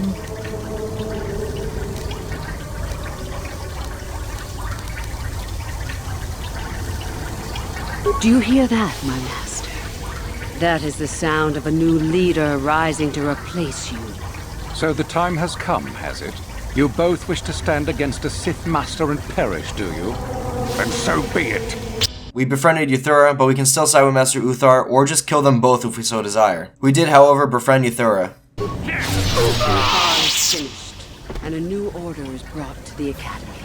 Excellent. While I do like you, truly, I'm afraid I'm not the type to share power with anyone, even you.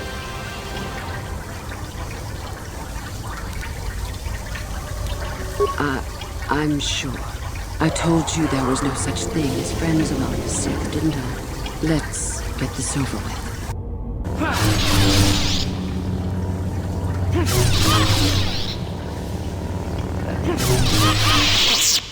Stop. I yield. You are too strong for me. I was a fool to think otherwise. I am at yours. I suppose I am. Something tells me that you are not like the other students. I don't know why that is. I was right the first time back at the cantina, wasn't I? There is something different about you. More so than I even suspected. I see. I should have known, right from the beginning. But you are no longer the Dark Lord you once were, are you? You are Revan, and yet you are not. What I sense of your destiny is still unclear. So what happens now? Will you show me mercy? Will you just let me leave?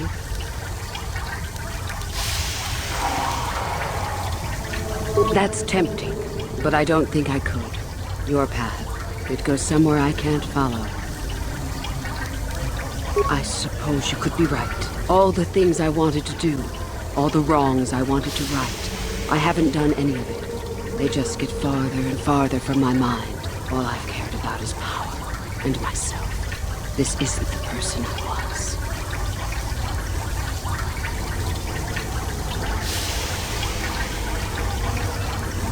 You're right. Maybe what I needed most was peace after all. The Jedi tried to show me that. I don't know if I can ever go back to them, but my place isn't here. Thank you. Thank you for showing me that. You have a destiny, my friend, and I wish you well on your way to it. May the Force be with you. With Master Uthar dead and Utharaban rethinking her life choices, the Sith practically burn down their own academy, and we kill them all. Where is Master Uthar?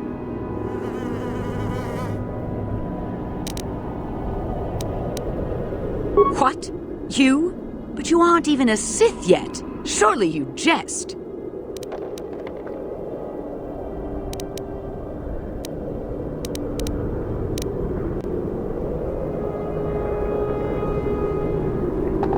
You lie.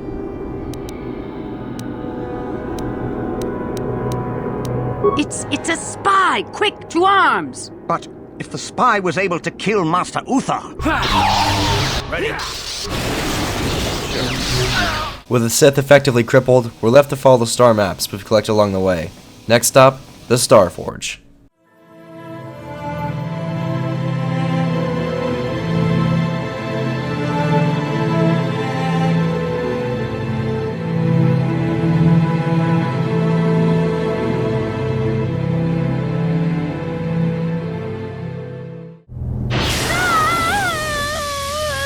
You think torture will turn me, Malak? You're a fool. Torture? No, dear Bastila. You misunderstand. This is but a taste of the dark side to whet your appetite. When you finally swear loyalty to me, it will be willingly. Never. Such resolve in your words, but I see the truth in your heart. The dark side calls to you, Bastila. You hunger to taste it. Become my apprentice, and all its power can be yours.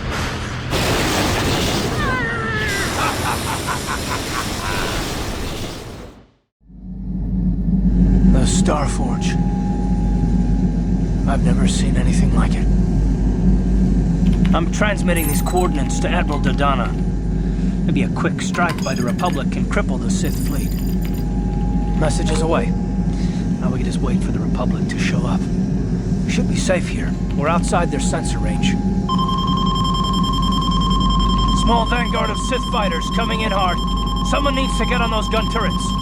Take those fighters out before they report our position to the main fleet.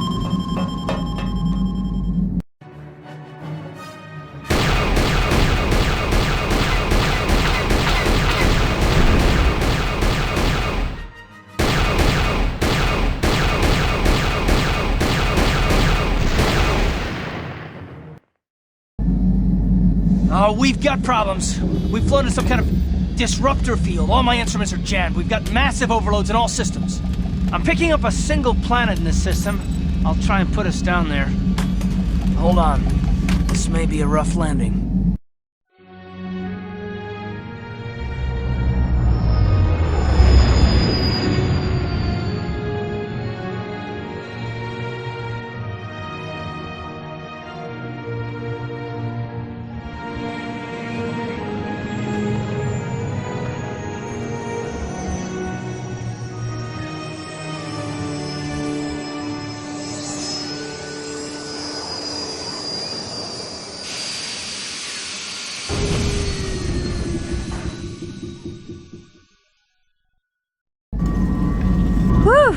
Talk about your rough landings, Carth.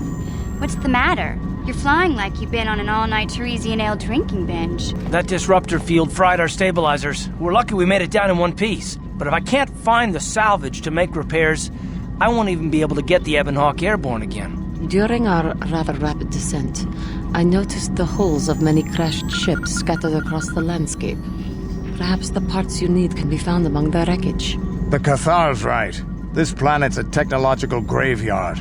I saw dozens of downed ships out there. That disruptor field must have wiped them all out. But where could it be coming from? Even if we get the stabilizers fixed, we have to find and disable the source of that disruptor field before we can take off. Otherwise, we'll just end up crashing again. You're right. That Sith fleet we saw must have some type of protection against the disruptor field. We have to find a way to disable it, or the Republic will be slaughtered. T3's picking up massive power fluctuations on the ship's sensors. They seem to be coming from some type of large stone structure to the east. It looks like some kind of ancient temple.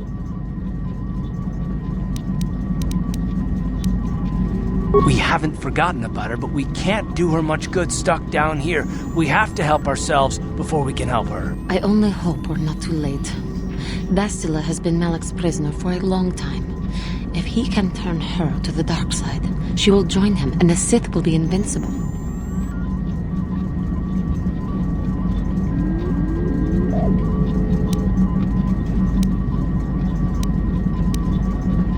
I fear Bastila will find the lure of the dark side difficult to resist. She is strong in the Force, but she is also impulsive, willful, and proud, as you once were, Revan.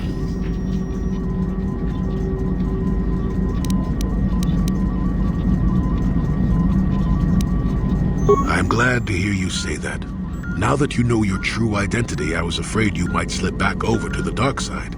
If Bastila feels as you do, there may yet be hope for her. Well, if Bastila's on the Starforge like you think, Jolie, then we can't rescue her until we disable that disruptor field. The sooner we investigate that temple to the east, the better. We can probably find the wreckage of a downed ship along the way. And if we're lucky, we can salvage some stabilizers from it to get off this planet. I hope everything works out as smooth as you make it sound, Carth. Well, so do I, Mission. So do I.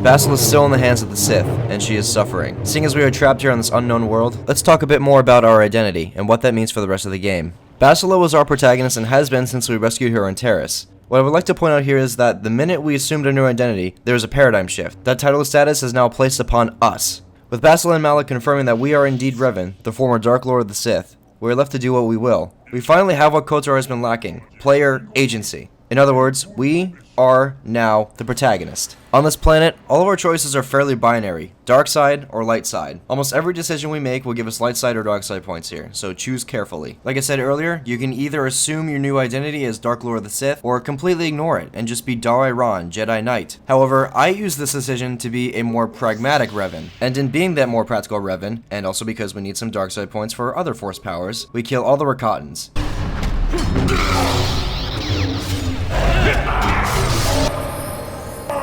We've assisted the Rakatans with their one problem, and as such, we can enter the temple now, but we have to do it alone.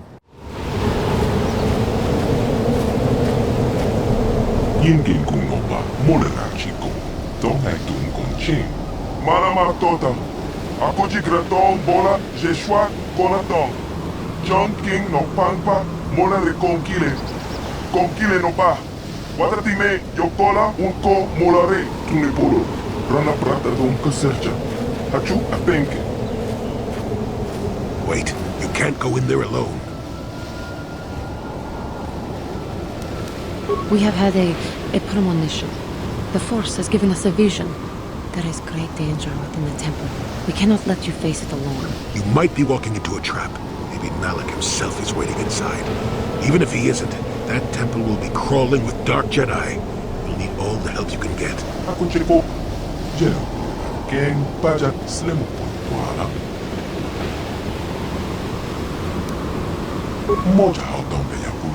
I don't know what he said, but it sounds like your guide's being stopped. The Republic fleet is on the way, and we're stuck on this planet until we deactivate that disruptor field. You have to convince him to get us inside that temple.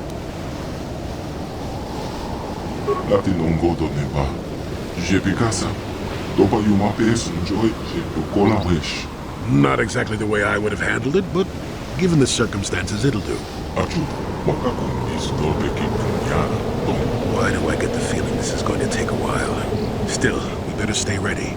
As soon as those shields go down, we have to get inside the temple.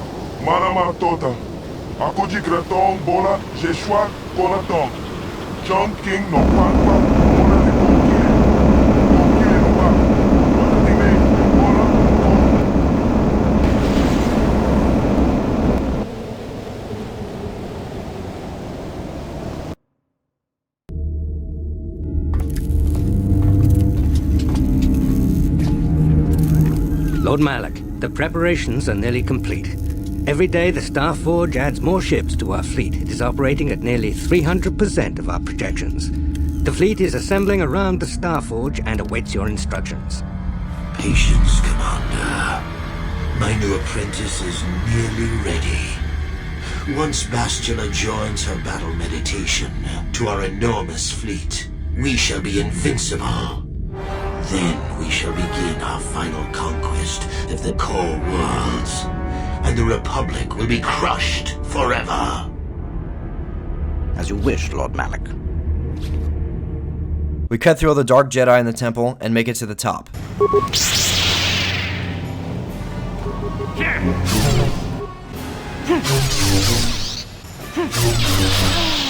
Then we see something that would make anyone's heart sink.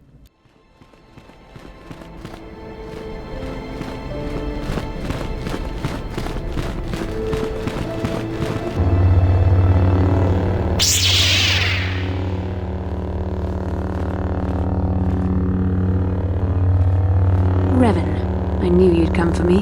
Malak thought you might be afraid to enter the temple again, but he doesn't know you like I do. Not anymore.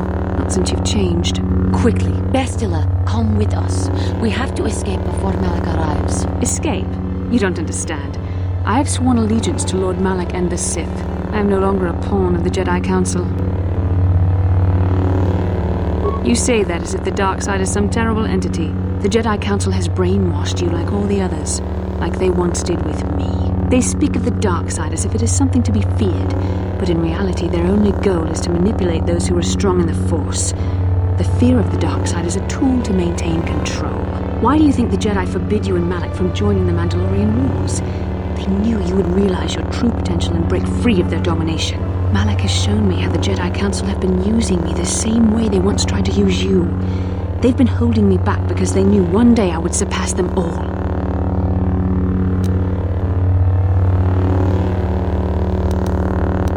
I resisted at first. I endured the Sith torments with the passionless serenity of a true Jedi, emptying my mind. But after a week of endless tortures, I finally saw the truth. Malak forced me to acknowledge my anger and pain. He showed me the liberating power of these emotions.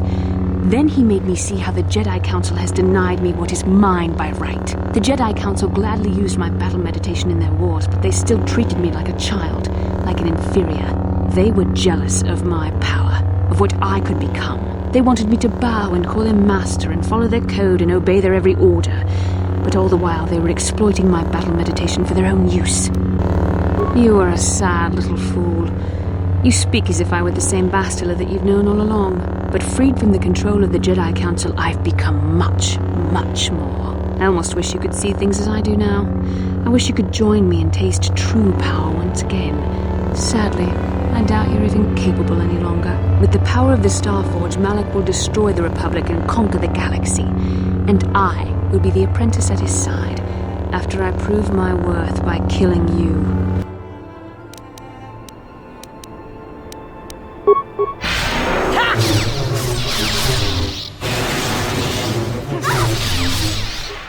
That is what the Jedi do.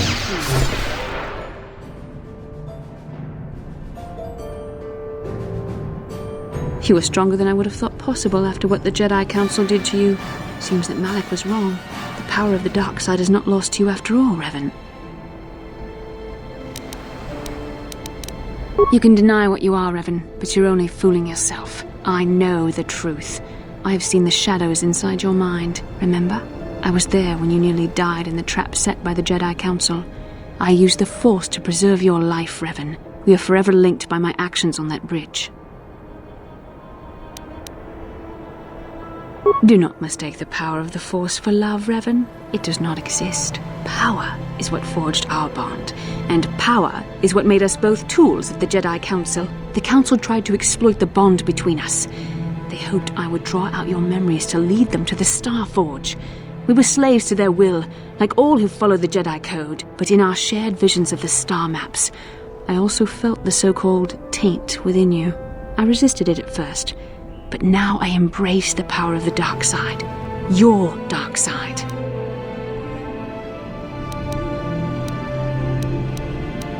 You deserve to be the true master of the Sith, not Malak. I see this now. Together we can destroy your old apprentice. Join with me and reclaim your lost identity. Your mind was too badly damaged to ever fully restore your memories, Revan. But your power, your strength of will, the essence of who and what you are, these things still remain. Once, long ago, you defied the Jedi Council, freeing yourself from their control. You claimed your rightful title of Dark Lord of the Sith. Together we can defeat Malak and take back what is yours. I need deny my passions no longer, Revan.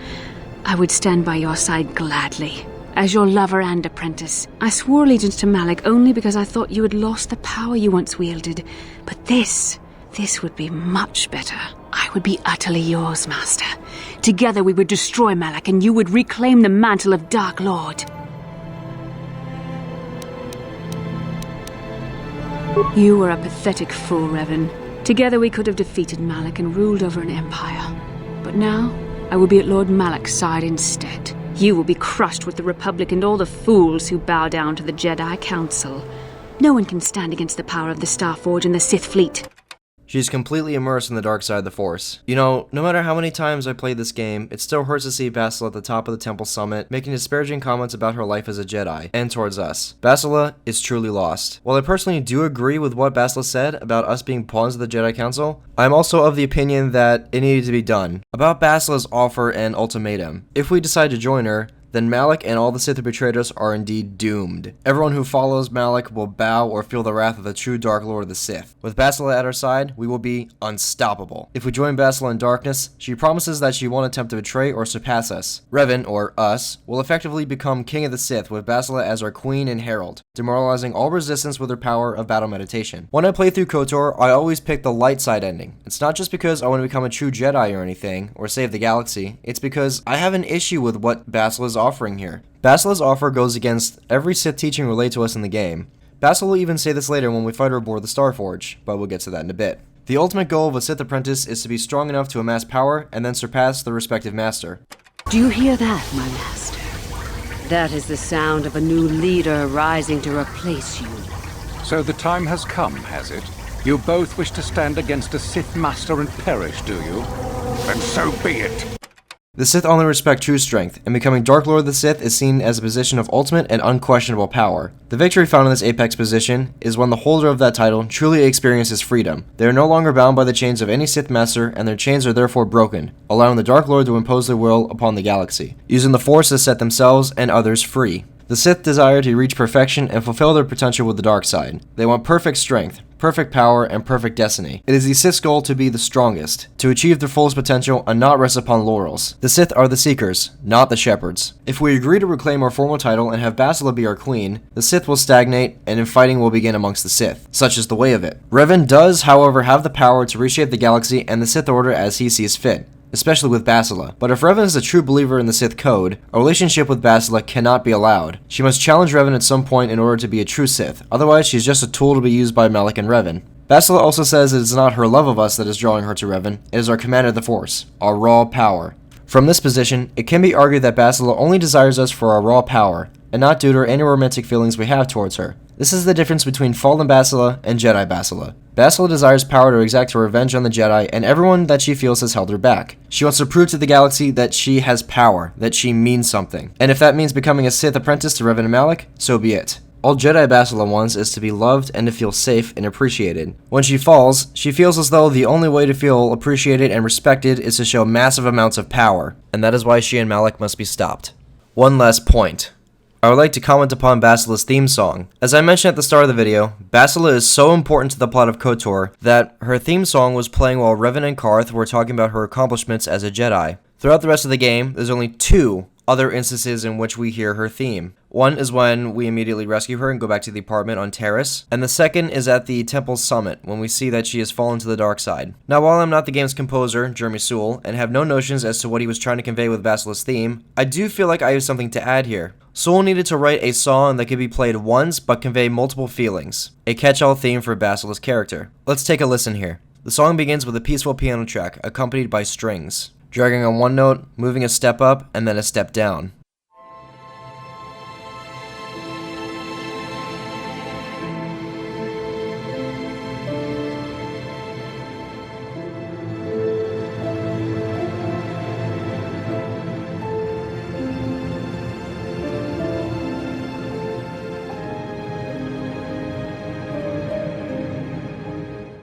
The piano then has a soli section,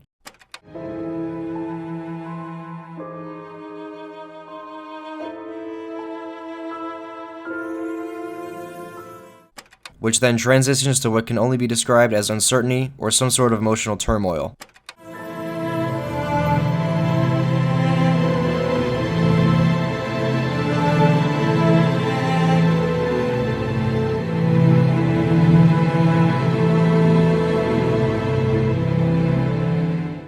This section then transitions into the Force theme. Need I remind the viewer about how important this part of the score is to Star Wars? For the most part in Star Wars, the Force theme is only reserved for Anakin, Luke, Rey, and Kylo Ren, the protagonists of their own respective stories.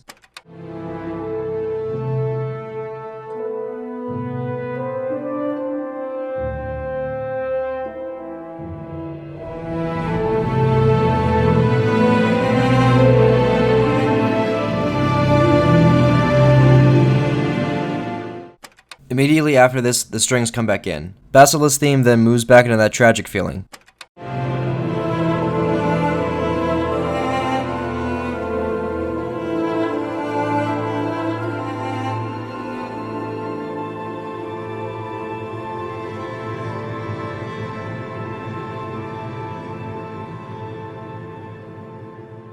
As the theme ends, the same descending note section appears again, then fades away, reminding us that there are still many challenges ahead, including Bastila's own. This whole theme song is about Bastila's journey in KOTOR. She begins by giving the players some form of hope after being driven from the Endar Spire by the Sith and crash landing on Taris. We were deep into enemy territory and alone until we found her. She was our literal beacon of hope, a Jedi. When we find out that Bastila is truly fallen. This song is designed to play off of our nostalgia and our sense of how flawed Bastila was, even in her darkest hours as a Sith apprentice. Every fiber in the player's being is screaming, telling them that she is conflicted, despite her words and actions and appearance.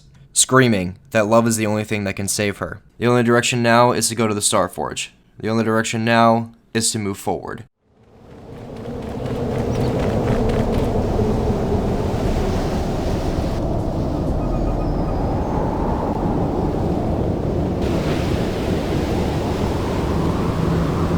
You're back, but where's Bastila? Is she alive? What happened inside that temple?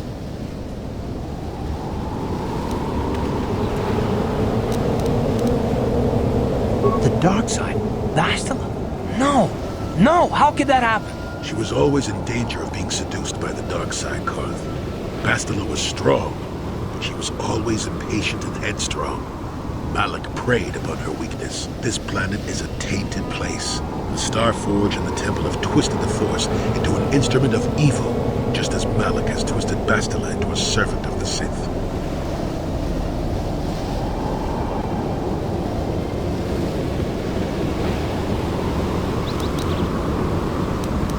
In the end, we all choose our own path, but keep in mind the role that you played in her downfall.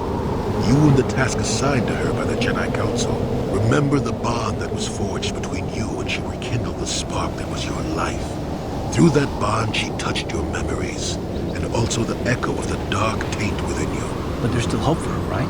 I mean, Revan rejected the dark side, so Bastila could too, right? We still might be able to save her.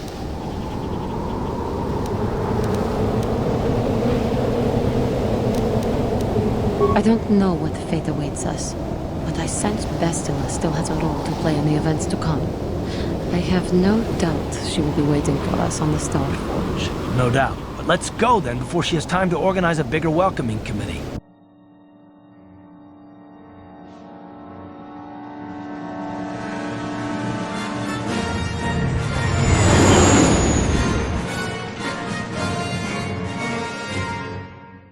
Love doesn't lead to the dark side. Passion can lead to rage and fear and can be controlled.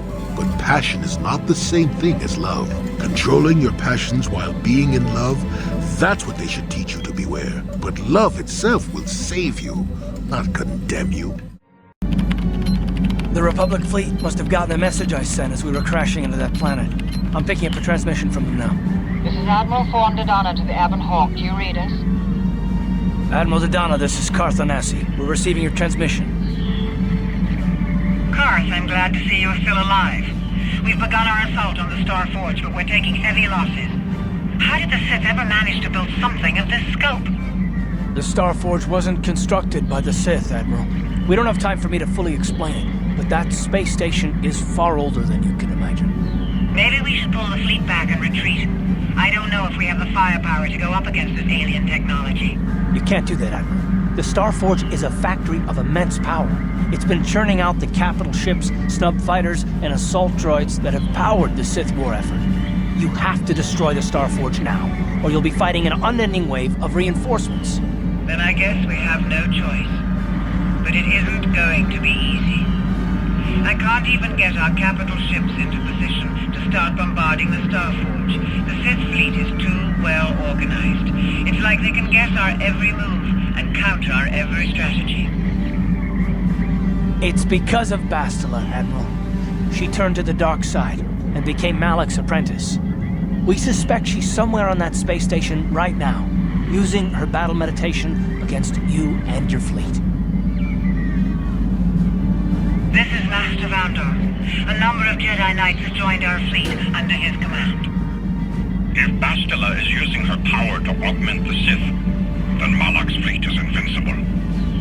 Our only hope is to somehow stop Bastila from using her battle meditation. How can we do that if she's on the space station? I will send a squadron of Jedi Knights to the Starforge to find Bastila. Their small ships will be able to fly through the Sith blockade and dock on the space station. If they can find Bastila, they may be able to distract her attention from the battle overhead. That should allow you to move your capital ships into position for a final assault on the Starforge itself. I hate to ask this after all you've done, Carth, but the Jedi may need all the help they can get. Don't worry, Admiral. The Ebon Hawk and her crew are gonna see this through to the end. And may the Force be with you.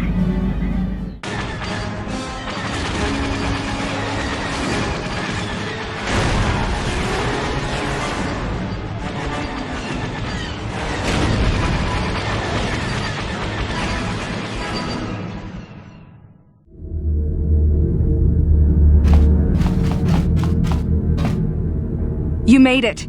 Several Jedi have already gone ahead into the Starforge. We have to strike while we still have the element of surprise. If we don't stop Bastila from using her battle meditation, the entire Republic fleet will be wiped out! Come on, before they...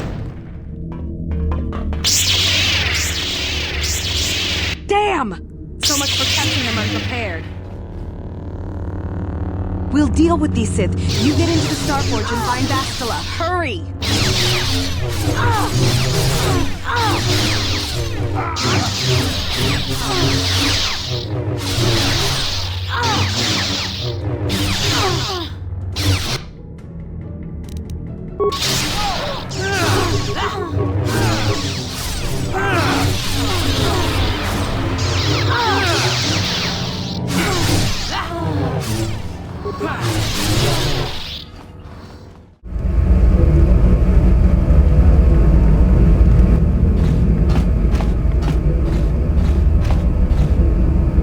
Master, why have you summoned me? Without my battle meditation, there is a chance the Republic capital ships could break through and attack the Starforge itself. This will not take long, Bastila. You will be able to resume your battle meditation soon enough.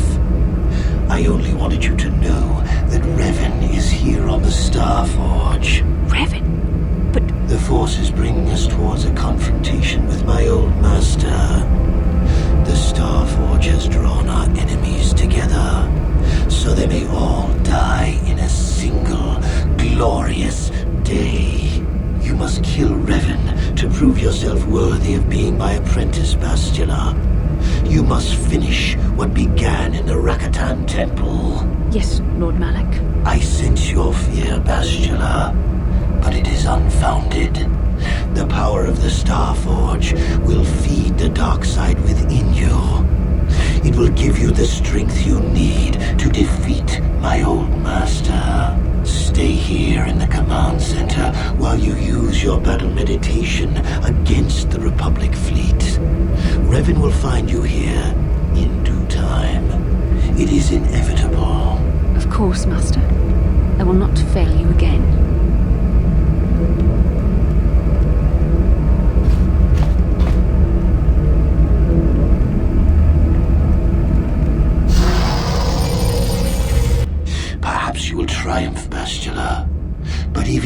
fail, it will give me the time I need to complete my preparations of the station's defenses. And then we shall see if Revan can stand against the full fury of the Star Forge.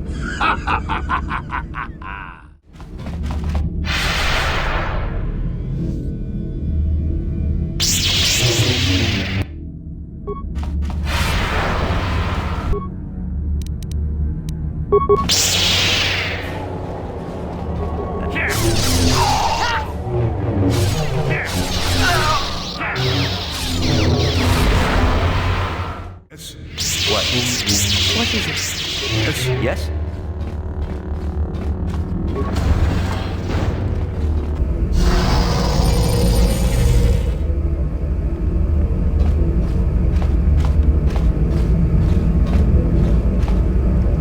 Revan, I knew you'd come for me.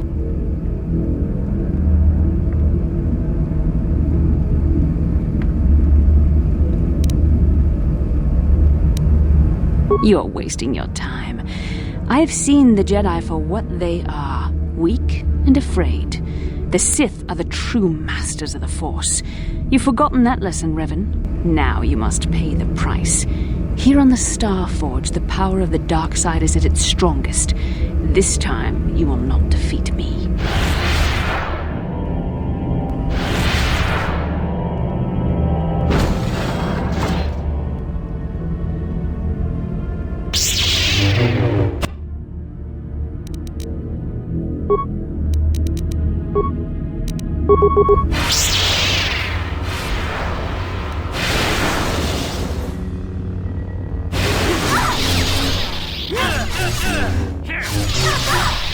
I see now why Malak followed you.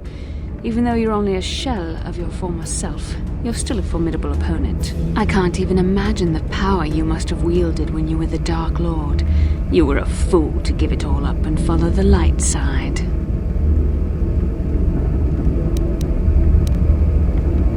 The dark side has made me stronger than I ever was before. I have a greater command of the Force than all but the most powerful Jedi Masters. As Malak teaches me the greatest secrets of the Sith, I will unlock more of my potential. Eventually, there'll be no limit to what I can accomplish with the Force.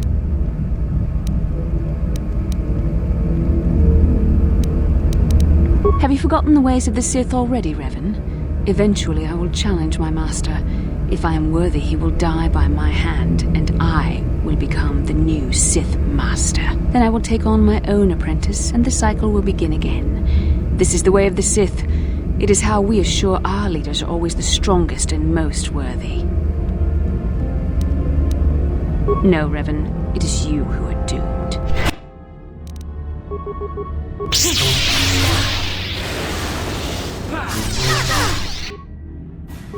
You are growing weary. I can sense it. Your strength falters. The light side is failing you while the power of the Star Forge re-energizes me. Soon this will all be over.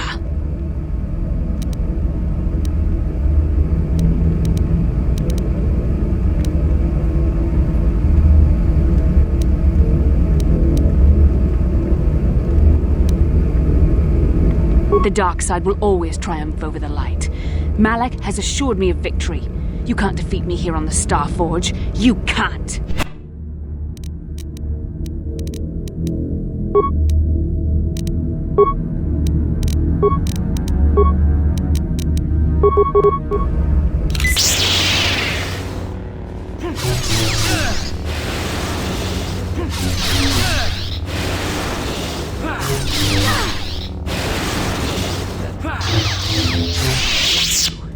This is not possible. You have rejected the dark side. You are a weak and pathetic servant of the light. How can you still stand against me? Why can't I defeat you? Yes, I see you speak the truth. I am no match for you. Please, for the sake of what we once shared, do not make me suffer. End my life quickly. There is no other way. What other choice do you have? I have fallen to the dark side. I am the apprentice to the Dark Lord himself. You cannot let me live.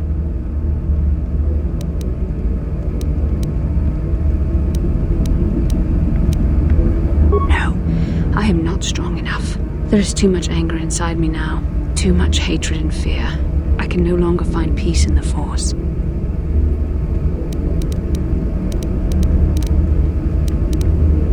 You always had more strength than I did. I told you that. I felt so helpless before your destiny. You were Revan and I couldn't tell you. It was agonizing. Even worse when I began to feel closer to you. I despised myself for it. And even now, I feel your strength. It does help me. Thank you. I think I can face the end now. If you were the one to end it for me.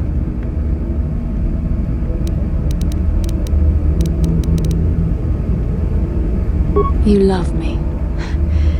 There was a time I yearned for, and yet dreaded to hear those words. I loved you too, but I could never face who you were. Malak knew how I felt. Any part of the light that was within me would be extinguished when I killed you. But what good is love? It cannot save me from the sea of blackness I am drowning in. I have betrayed everything I ever believed in. How can I atone for that? Yes, I could join you in your battle against the Dark Lord. That alone would not make up for all I have done. Yet it would be a step in the right direction. But how would you be able to trust me? How do you know I wouldn't turn on you when you faced Darth Malak? How do you know the dark side wouldn't make me betray you again? You play a dangerous game. Are you certain you wish to take this risk? I could end your life and gain Malak's favor with a single stroke of my lightsaber.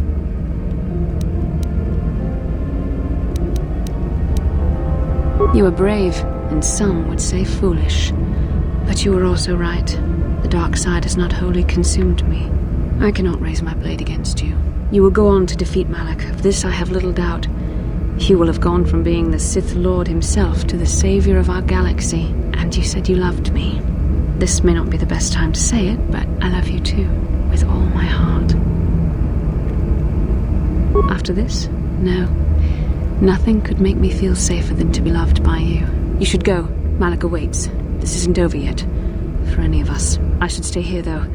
If we face Malak, I am afraid his dark presence will overwhelm me. It would not be wise to expose myself to such temptation.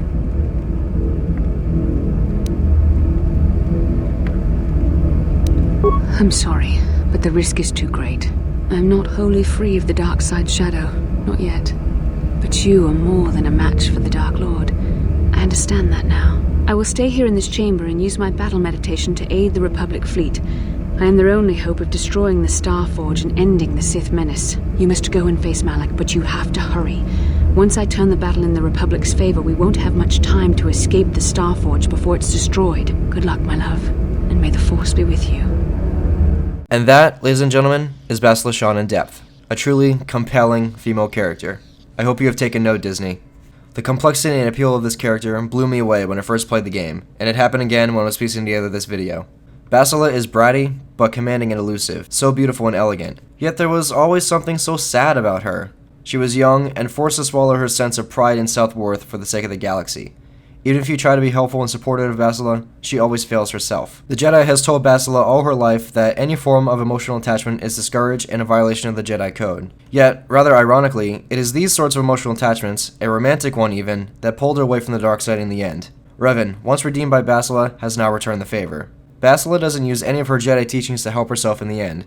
Rather, she clings to us for help, to hoist her out from the sea of blackness she is currently drowning in. Revan's statement of true love to Bastila at the end renders all of her teachings of the Jedi Code meaningless. For the first time in her entire life, she allowed herself to depend on and love somebody. As she started to doubt herself and her abilities on Kashyyyk, we were there to help her. Revan gave Bastila the strength to keep moving forward. We were always there to help her. We were there to help her find her father's holocron and help her repair her relationship with her mother. But Bastila's theme is one of them. As this video comes to a close, I feel as though something is missing. There's a certain emptiness present here. I will never have another gaming experience like KOTOR again, and I, like many others, will be forever doomed in chasing the KOTOR dragon. Star Wars: Knights of the Old Republic will always have a special place in my heart. If I could have my mind wiped, much like Revan, and experience his story and characters all over again, I would do so in a heartbeat. If there is one lesson to be learned from my findings about Bastila, then learn this. Close attachments and love are not a weakness, they are strengths. If one of you watching develop a love for somebody else, do not forsake that bond. Relying on somebody else for help is not a weakness or irregular in any way. It is not a weakness, but a strength that one can call upon at any time. You don't have to be perfect. It is possible to be flawed but strong in your own special and personal ways. This is the lesson of Bastila Shan, the Fallible Jedi. Thank you for watching.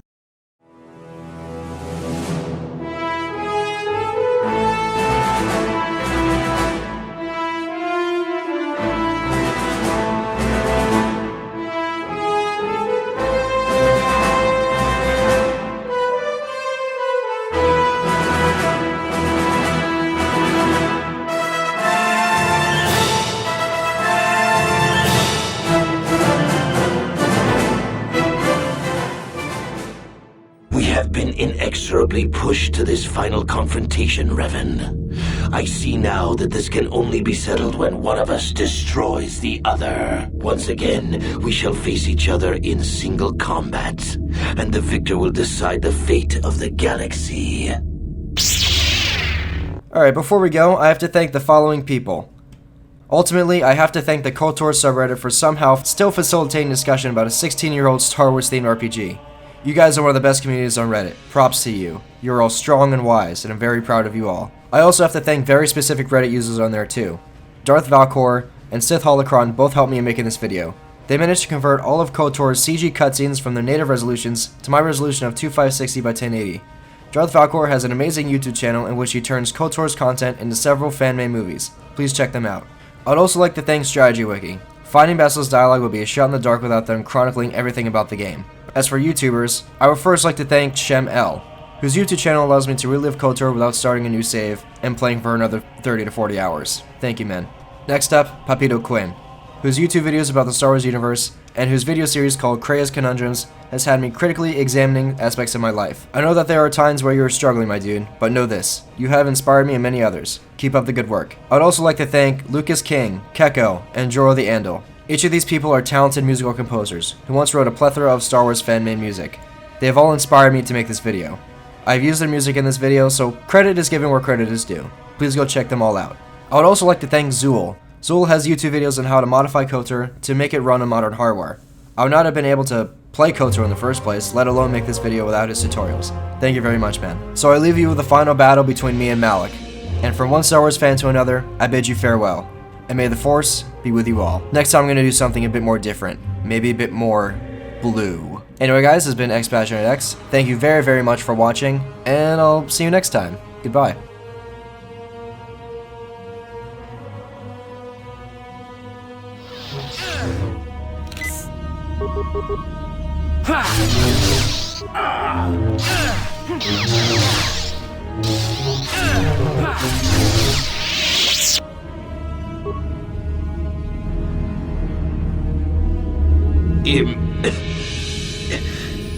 Impossible. I cannot be beaten. I am the Dark Lord of the Sith.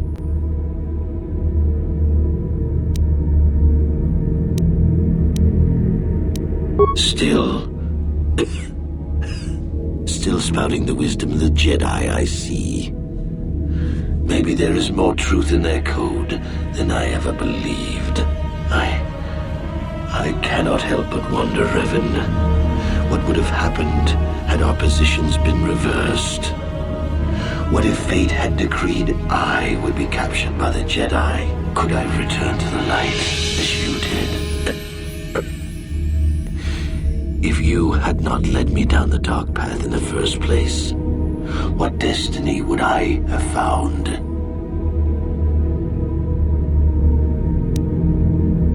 I suppose you speak the truth. I alone must accept responsibility for my fate. I wanted to be master of the Sith and ruler of the galaxy. But that destiny was not mine, Revan. It might have been yours, perhaps, but never mine. And in the end, as the darkness takes me, I am nothing.